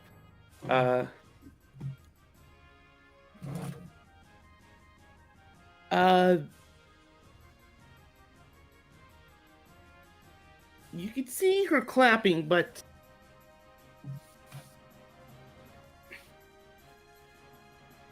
I don't know. No one's looking at her, so.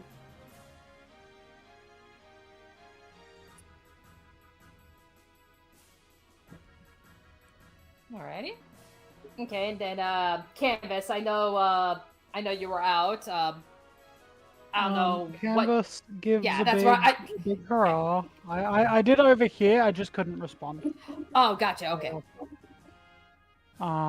Canvas gives a big hurrah throughout. And I do want to say probably helped a little bit with the costuming to get the arm right, because she can kind of create filigree with a little bit of her magic, so she That can makes help sense. work on the arm. Yeah, that makes sense. Make it look nice.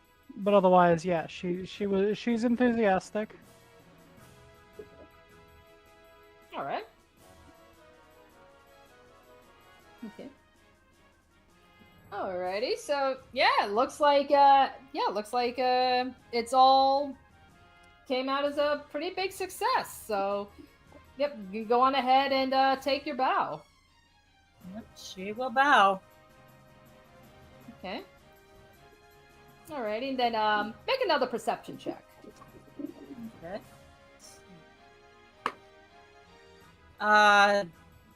That's an 11. Okay, so yeah, so as you go to take a bow, you kind of hear what sounds like, kind of like a giggling, like right by your ear. But when you turn, you don't see anything. She kind of scratches her head a bit. Maybe it was just an echo or something. Uh-oh. And with that, she will exit stage left. All right.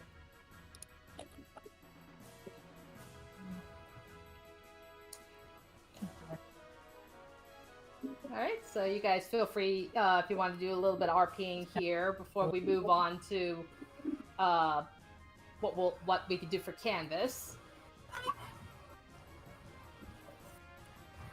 Okay, that was really bizarre. What was? Okay, okay, it might be just be me, because, like, it has been quite a day. I thought I saw a tiny fairy coming out one of those puff things, and I think it might have just been an echo, but I heard giggling. Wait, that wasn't like a special effect that was planned? No, I mean, like, accidents do happen. I mean, like, that's it. Like, I don't know, maybe I'm just a little exhausted. And nervous because I do have to talk to the High King about some things coming up soon.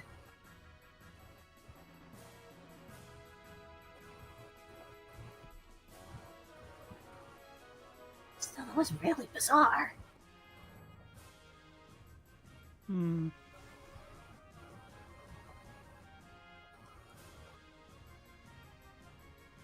I guess at the mention of a fairy, I am going to look around.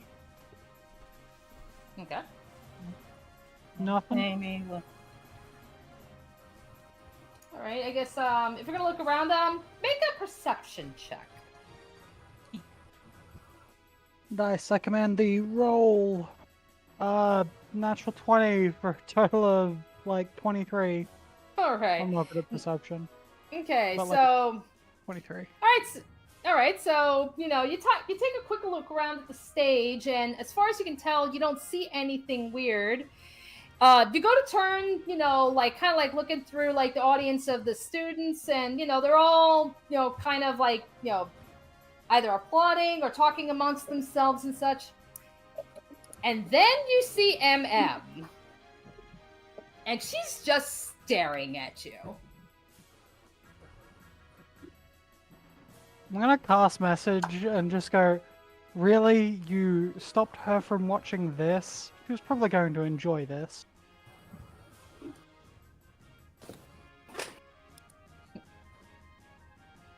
Oh, I kind of like how the princess enjoyed the. She'll respond back because it was because she was right. She recognizes it as message, so she just says, "Oh, like how the princess didn't enjoy the fairy."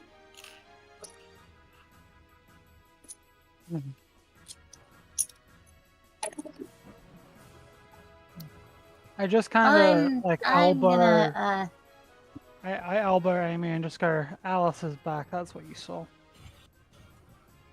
She was fucking with you. Of course. Well, it was harmless at least. I'm gonna go for a walk. And she just paces out really fast. Because that felt awkward, Canvas is going to just do a hand gesture, and Kaidam is going to follow her at a distance. Well, Sumiko kind of realizes something. It's like, Hey, Was it you telling me earlier how I needed better friends?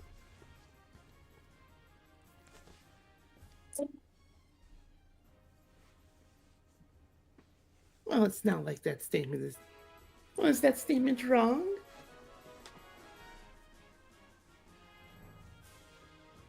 I mean, you're definitely not one of them, so. Oh! I mean, with shit like that. Because, let me give you a hint. You do a lot better getting people to like you if you actually show respect for other people. And that's not me being mean to you. That's me honestly trying to help you out. Because people are going to look at you poorly when you act like that.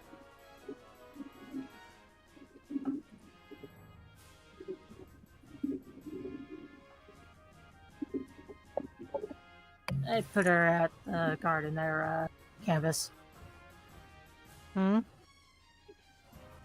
Amy's What was at the book garden. I realized we still had the Oh. other versions of Yeah, ourselves. I saw the other on version screen. and went, "Ooh, that way." Yeah, we should probably get rid of those at the bottom of the screen. Oh, Yeah, that's what I meant when I moved said my- there's moved my- both Luke and Croash in the same scene. They are not the same person. Confirmed. See? Yeah, how could because it, how could it there's two possibly of them be? in the same scene, obviously. Yeah. okay. I got you. I got him.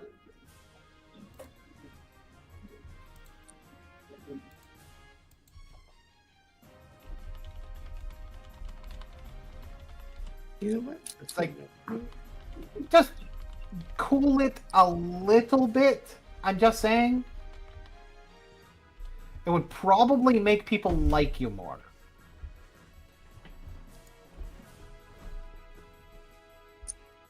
And when you say something like, I need better friends, it would actually hold a little bit more weight.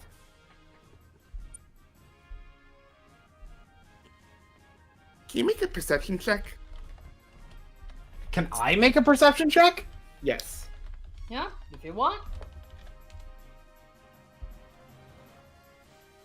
Or an insight, or they're the same. I they're the same. mean, Well, insight is more about trying to read somebody. well, the Okay, perception yeah. will the perception will be a 21 and the insight will be a 24. Okay, so you could tell Alice was not listening, but not out of disinterest. Okay. Kadam sees Amy's kind of shaking a little bit.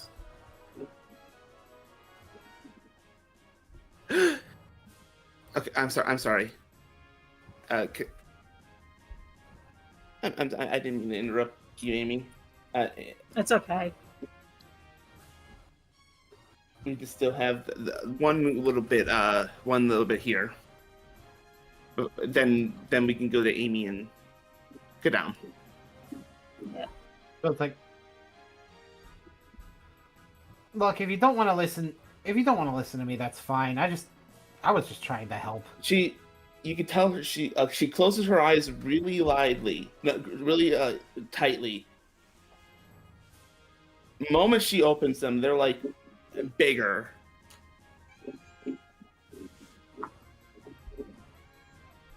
Sorry. She runs away.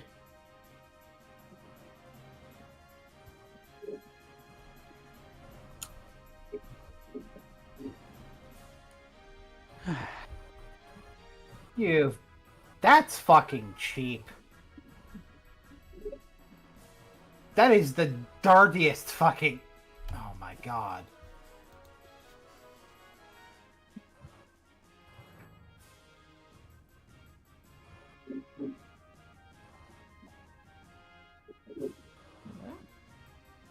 All right. So then, in that case, yeah, Amy, you said you wanted to do one last thing. Yeah, she's hanging out by the book garden, and Kadam could see Amy's like shaking. Just Kadam like- has a couple orders currently. The current one has this weird. They're not as fragmented as the picture would show. They look more like a salamander-esque creature. And they kind of like walk with a little bit of a goofy step over. And one of the commands is currently, it specifically only applies to 2 members of the party. Amy is one of those members. It kind of like reaches over and tries to hug. It's not very good at it though, because it's quadrupedal and doesn't know how to stand up on its rear legs. How big is Kadam? Currently the size of a very big dog. Okay. In that case, Amy will pet the salamander. And just giggle and smile. Thank you. It just tries to And- hump it. Yeah. And that'll be it. All right. Okay. Is there anything else anybody wants to do here before we move on?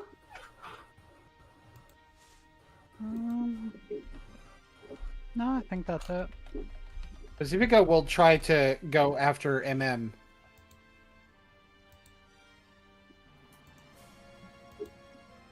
Hey! It's not you.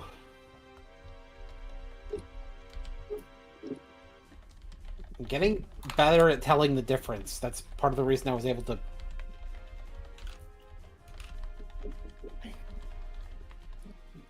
You happen to be very good at not being a dick to people, okay?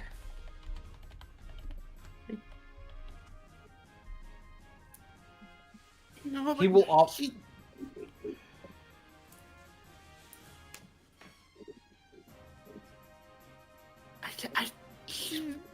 Everyone's around though, and she still managed to break through.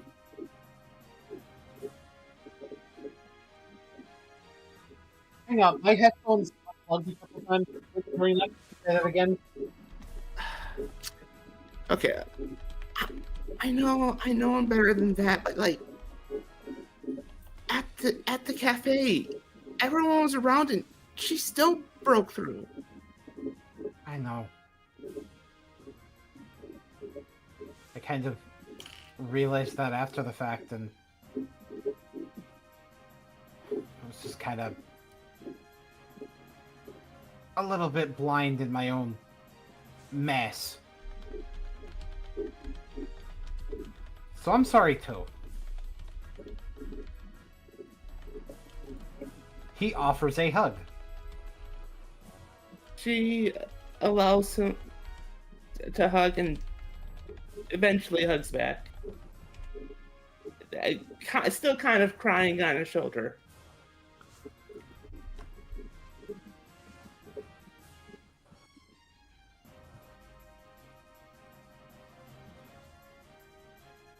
Eventually, she's like, "Do you want to meet up with the others?" I definitely shouldn't let Amy know.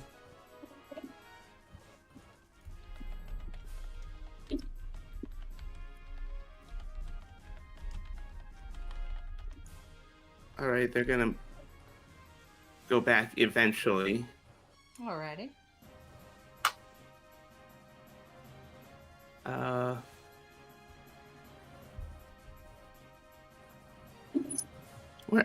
Where's Amy? Amy had to take a moment. Canvas kind of very quietly just looks off to the side. Her eyes kind of dull to like a smoky blue, and she just looks for a second, goes, "She's just over there. She's just taking a moment. Don't worry." Okay. They go back to normal.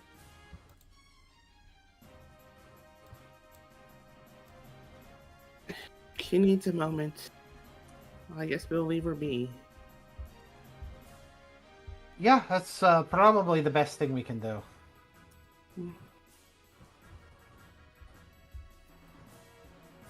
I'm glad my adjustments to Kaidam are working. Tried to make them a bit, I don't know, friendlier. Pet the lizard, more pet the lizard, pet-like. pet the lizard, pet the lizard. Also gave them the looser sense of the language equation. It's not very good at common yet, but it's working on it.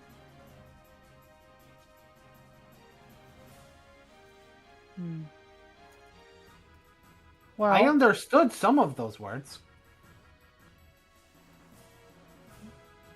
I'm telling Yeah, my let me put it in normal wizard terms.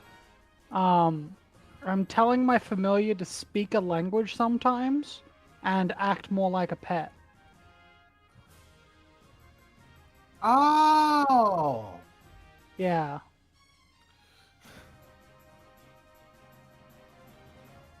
Probably after a bit it comes back.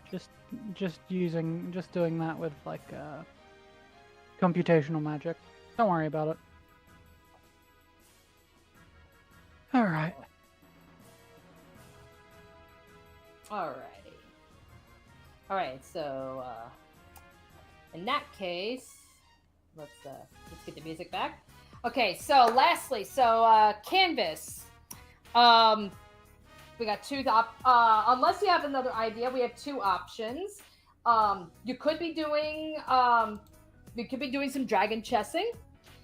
Or you could perhaps maybe be, helping out like with the stadium and such as the softball people are doing like one final game.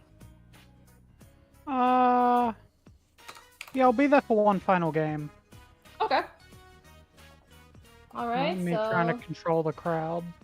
All right. 'Cause we haven't really done much of stadium stuff. Yeah, that makes sense. All right, so go on and play ski tokens. Pacifico is here because he did the event planning. Right. Canvas Okay. actually has to refer to Pacifico a couple times because she needs to know where is the safe spots for people to go and things like Yeah. that. Because the event planner has control over like the auditory spaces and things like that. Yeah. Okay.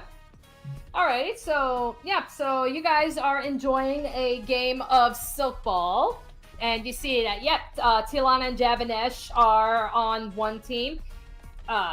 Rosie and Big Face, they're pretty much acting as referees. Yeah. So they're just darting around, like, making sure, keeping the game in line. And then Canvas, you're pretty much working. Yeah, you're pretty much working, like on crowd control and such. So then it's for the most part, of course, because it's mostly working, but occasionally. Woo! Yeah, you get him. it's like pretty much at this point, like this is gonna be an easy one. It's like, yeah, how are you guys enjoying the game? Yeah, occasionally it's just back and forth going around to people. Pacifico has been to enough of these games where he's finally starting to understand the rules. Sports ball. He is nerd boy. I know. Nerd boy. Amy's just cheering and whistling like, yeah, go for it! Yeah, Canvas is like occasionally, like when she notices that the crowd is behaving and there's no one being especially rowdy, she inputs a little bit of the rowdy, screaming and shouting for her partner, who is one of the best, at least in her opinion, one of the best team members. Yeah. Yeah, because it's like, because I mean, you can clearly see, Tilana is just outplaying everybody. Like, she's like 2 steps ahead.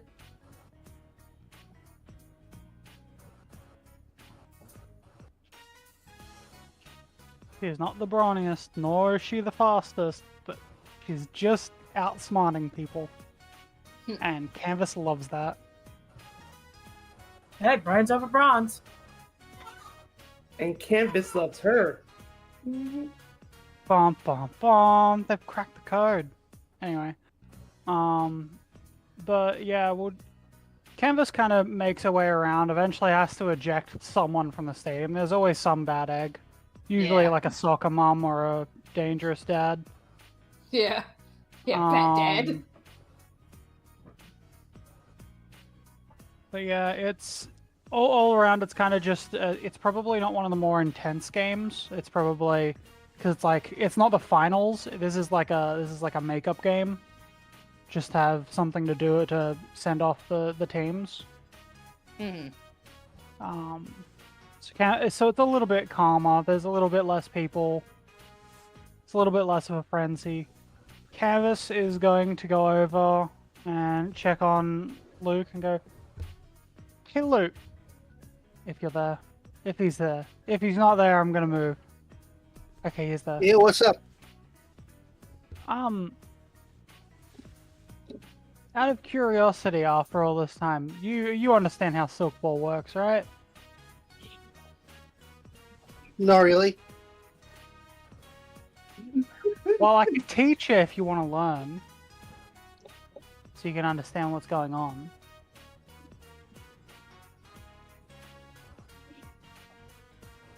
Or do you not really care? It doesn't really bother me. I usually just show up to cheer on Javanish. That's fair. Well, at least they're on the right team. At least for this. Doesn't really have a chance otherwise. Canvas kind of starts walking off immediately. Because when it's house versus house, Canvas is barracking against Javanash. Yep, sounds about right. I'm checking in with Pacifico. Hey Pacifico, how you doing? How you dealing with things here? Yeah, I'm doing all right. Things seem to be going according to plan. I'm surprised. I thought you'd end up with more work to do with this one. Yeah, sometimes the slower ones are the ones that can have the really messy people, but nah, it's nothing like the finals. They were a bit of a mess. People always get a little bit heated over the finals. Don't remind me. I even had to break up shit at that one. Yeah, sorry about that. That like it shouldn't have to fall to you. It should be something that I deal with. But... yeah. Yeah, but when it gets that bad, at the same time, I'm not just gonna sit back and make you do all the work with that when I'm me. Yeah. I mean, you've seen how I work. If someone starts getting rowdy, I just paralyze them and take them out.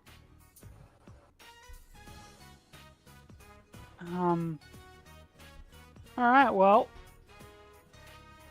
I gotta ask, because I'm asking this of all of my friends at this point, do you actually understand the game? MM speaks. MM No, go speaks ahead. up. I really don't know. Truth be told, I'm mostly here just to support you guys, and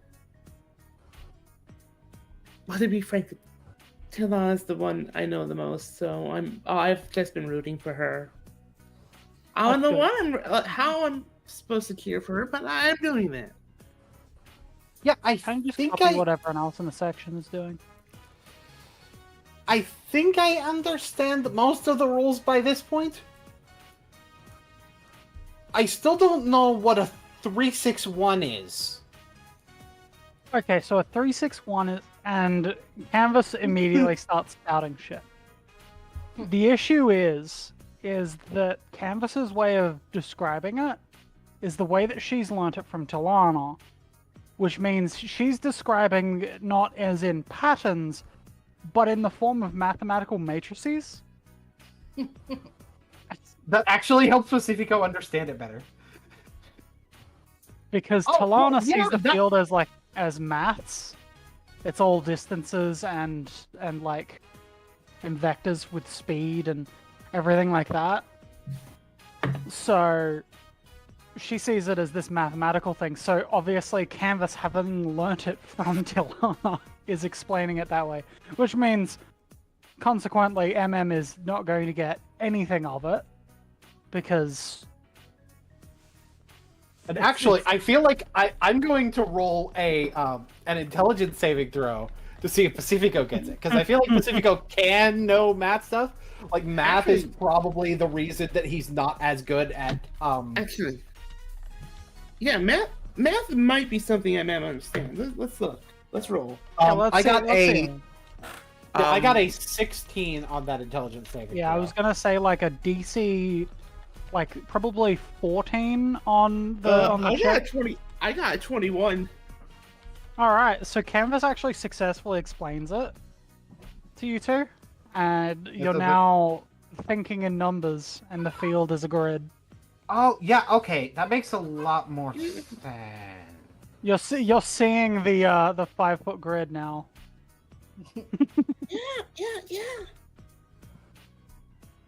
Yeah, when you explain I feel like it actually makes sense. I feel like he's able to. I feel like Pacifico is able to translate it into like warfare type shit pretty well because he's a tactician as well.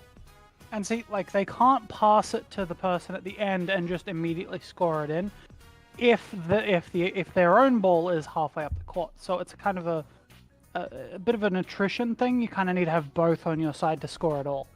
It's kind of a bit of a. It's a bit messy, and it can get really crazy, especially when people run out of magic. But usually it doesn't get that far. Right, I've noticed when the spell stops slinging, things tend to get a little bit more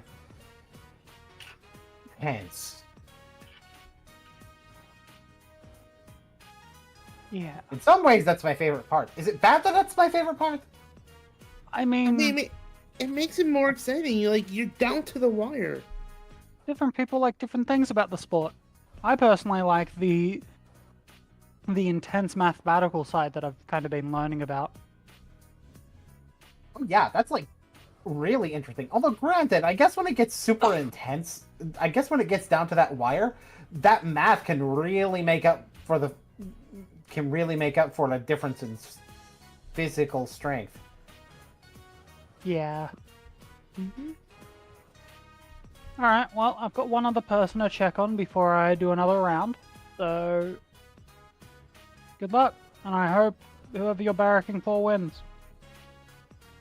Unless it's not Talana. You can keep walking. Walk over to Amy. Hey, Amy, how you doing? Oh, hey. Yeah, I'm okay. I'm okay. Don't need me to call out Kaidam again? No, I'm getting over it. Don't worry. You sure? You seem to enjoy their company before. I did. I just don't want to be that much of a bother.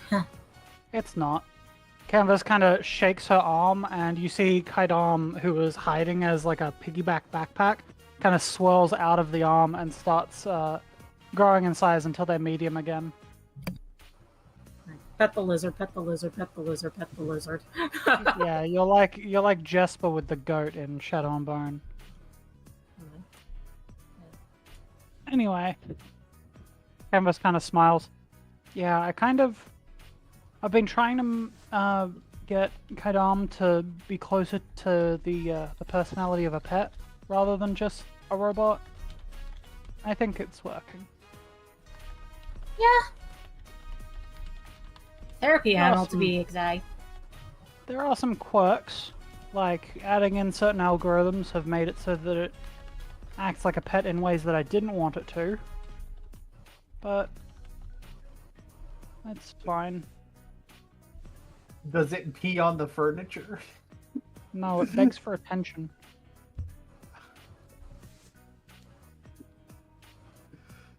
Speaking of which, if you see me randomly scratching my left shoulder, it's because Kaidam is begging for attention. If you can't see Kaidam, that is. Otherwise, it's probably Kaidam brushing up against you wanting attention. Very Anyway. cat-like. Yes, but like, there's weirder things that they do. Lately, they've gotten into the habit of sleeping at the foot of the bed.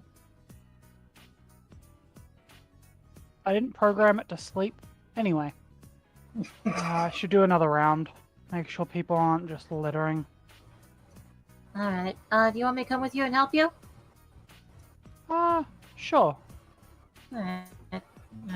Make it a little easier. Alright. Alright, so as you'll go and do all of that. Okay, so We can probably tie it up soon because Yeah. I do know that me and Luke have other things we need to get to today. Okay, alright, yeah, so we'll do one last quick event real quick that I did want to definitely do tonight. Okay, so MM, out of the corner of your eye, you see a familiar face approaching you. You see Brina the Demagogue approaching you. And she goes, it's like, there you are. It's like, MM, I'm going to need you to come with me. Ooh, someone's in trouble. Okay. It's like, She's a little worried that it has to do with Alice from earlier, but she's unsure. it's like she's like, yeah, and that's what she says. Okay, you have nothing to fear. And she actually points to the little thopter on your horn. And by the order of the Oracle herself, the final thopter has to be removed.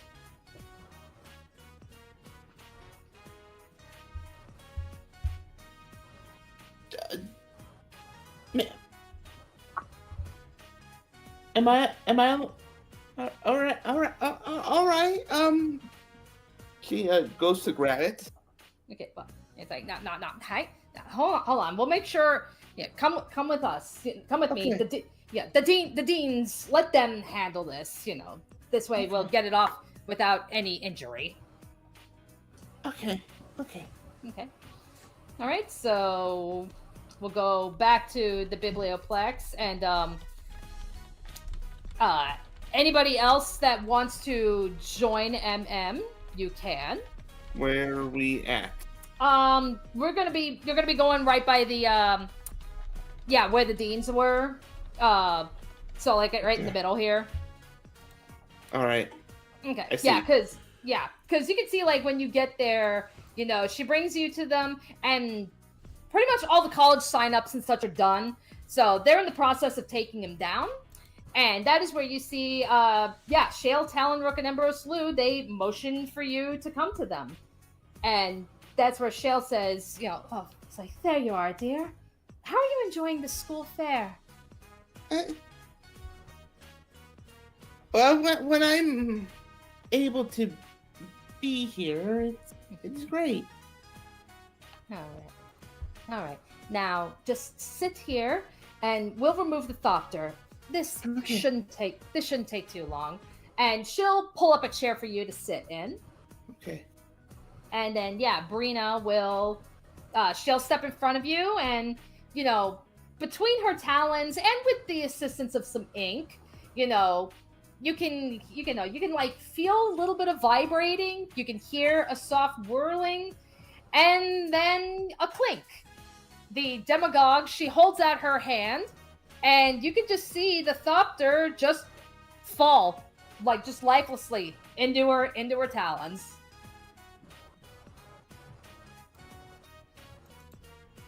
She begins crying, but like this time, like happily. It's like, Pacifico. Pacifico. Do you got anything to say since you're here? Pacifico will smile happy. It's like, and kind of move over to put a hand on her shoulder when he realizes she's crying. It's like, now you don't have to worry about the thopters anymore. No. Well, I know next year it'll be the dragon spies, but I know those will be better for everyone. Exactly. And we'll figure out the more permanent solution to your problem so you can be present more. I love that. Alright, then that's where Shale will just say, I've also been asked to give you this. And she holds out a scroll. So would you like to take the scroll? Yes, yes, I would. Alrighty. So I'm gonna send you the contents. And that will be Does the scroll look familiar to Pacifico? It should. All right, let's see what this says. Oh, I want to. Okay, am I allowed to read it out loud? Yeah, if you want. Dear MM, I want to begin by apologizing for the inconvenience in regards to the software installation. We appreciate your patience and hope for a speedy recovery. We reviewed your performance in the months you've been here, and we can say despite your unique circumstances, you have passion, determination, and most importantly, heart. Without these qualities, both Kea Langer and Sedmore Swamp may have had a different fate. Strixhaven is a place where mages can learn, grow, and thrive. We feel that the both of you could accomplish this under our careful watch and tutelage. We invite you to return in the fall to begin your first classes. Upon your arrival, please report to the Biblioplex's Hall of Oracles for new student orientation. I am proud to finally say on record, welcome to the Strixhaven family. With my congratulations and best wishes, Jetsi, Oracle of Arcavios. The entire time, she's kind of just... She can almost barely make out the words, but like,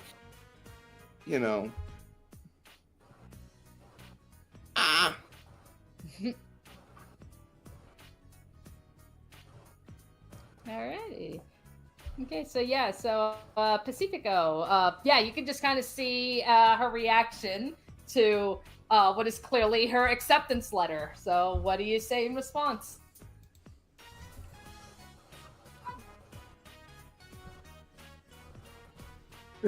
He'll just be like, I knew it. I knew you were going to get accepted. I knew they were going to accept you because I can tell. Because I could tell that you had it.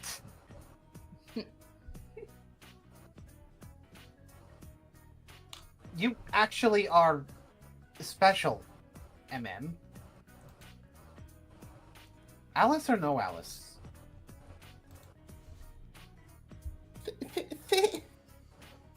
She can't even get words out anymore. She's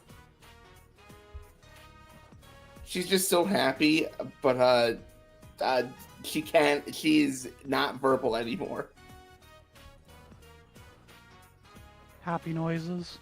Okay. Pacifico, in a slightly unusual display, will hug to the point of picking her up and spinning her around. Aww. Aw. Damn, Canvas missed it. Oh no. Pacifico is not normally that kind of barbarian. MM is going to definitely reciprocate the hug. Alrighty. Okay, in that case, I'm trying to think, is everybody gonna be staying at the stadium? Like everybody that's not here? Amy might go back to her dorm.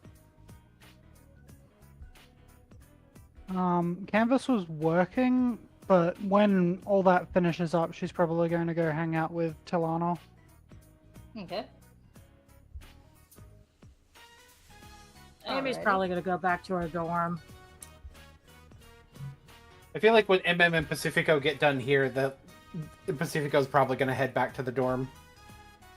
Alright. MM is also probably going to head back to the dorms, probably just to tell everyone, she's in. Alrighty. Alright. Okay, so very quickly we will transition over to the dorms. Just being his like gathering spot. Yep.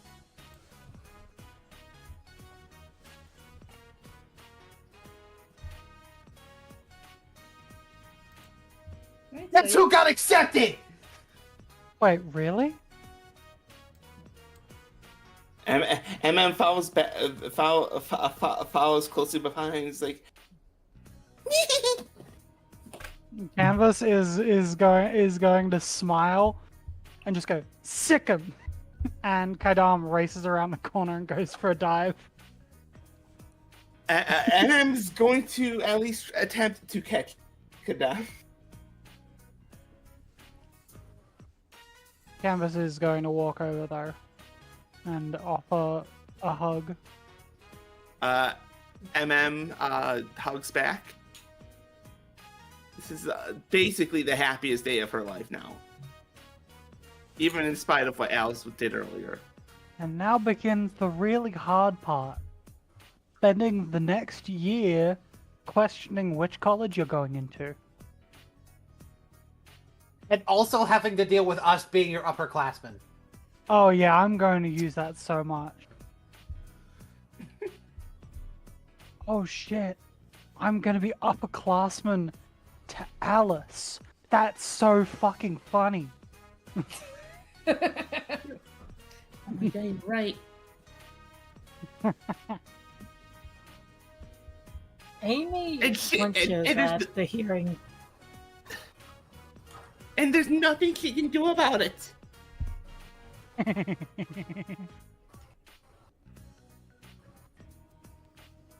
I can already hear her inside growling. Though, at the same time, I think she's also happy about being in, but... You know... Yeah, it's her So- version of happy, which means she's smoldering.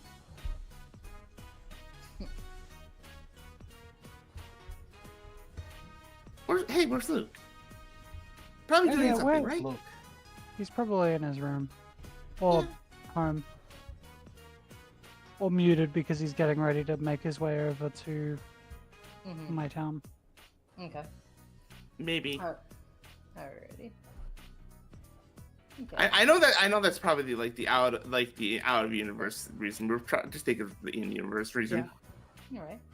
Okay, so in that case, since you guys kind of got to go, so as you all are celebrating, okay, Canvas.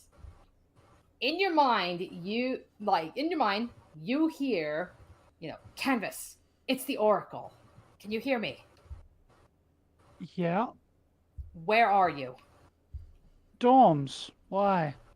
Is Amy Freya with you? I look over. Pretty sure that's her, yeah? Stay where you are. Don't leave until I tell you. Alright. I kind of look back to everyone. So we're staying here and we're going to barricade the door. And I tell Kaidam to go over to the door and start growing. Amy's face growing pale. Here, I'll increase Canvas, Adam for what's you. going on? So I just got a lovely message from the Oracle worrying about your safety and telling me to stay put. So He's coming. He's coming, Yeah. isn't he? the Oracle warned us. I'm just gonna... Canvas is going to prestidigitate and actually close the two front doors to the dorms. And we'll assume that Luke may be here, Luke may be somewhere else. I don't know. We can figure that out later. Yeah. All right, but continue. All right. We should probably go. We should probably shut the curtains as well, just to be safe, because you know how slick he is? Is it someone that I have a warrant to serve? Possibly. Oh, good. Yeah, maybe. Look, honestly, we just need to play it safe. So that means we stay here, we stay safe, and I'm going to guess that she's at her desk right there. And I point up to Talana and just go, "Hey, hun, we're playing it safe right now, but we're fairly sure there's an angry visitor coming to the dorm soon. Be careful." If I planeswalk, tell Quinn our little backstory, and that I'm just going to Eldrin to visit a certain someone just to be safe. Yep. Though, the Oracle did say to stay put. Alright. Canvas is going to use prestidigitation, just kind of like pointing at any doors, windows, curtains, anything like that to try and violently shut them all. She's just doing that over and over again. Alright, so... how else do we protect ourselves?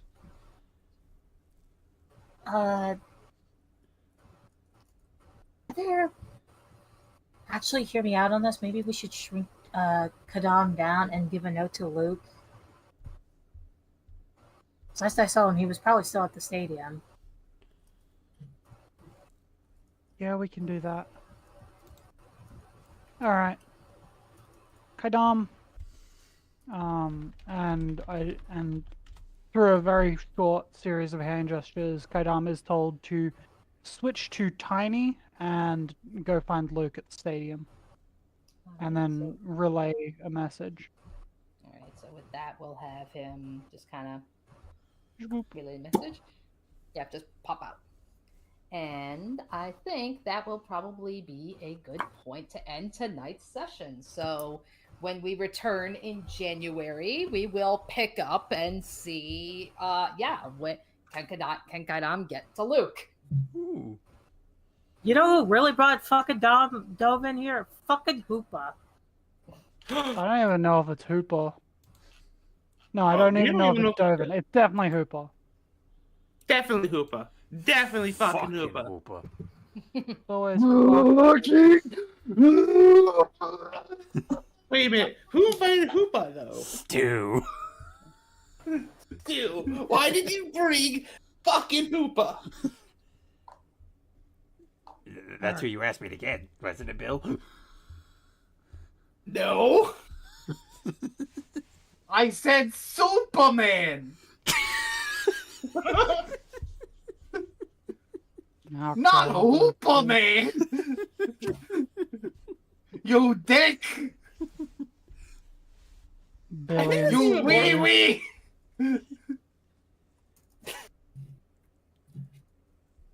Well, that was an interesting session. Alrighty, yes. So, hope you all enjoyed.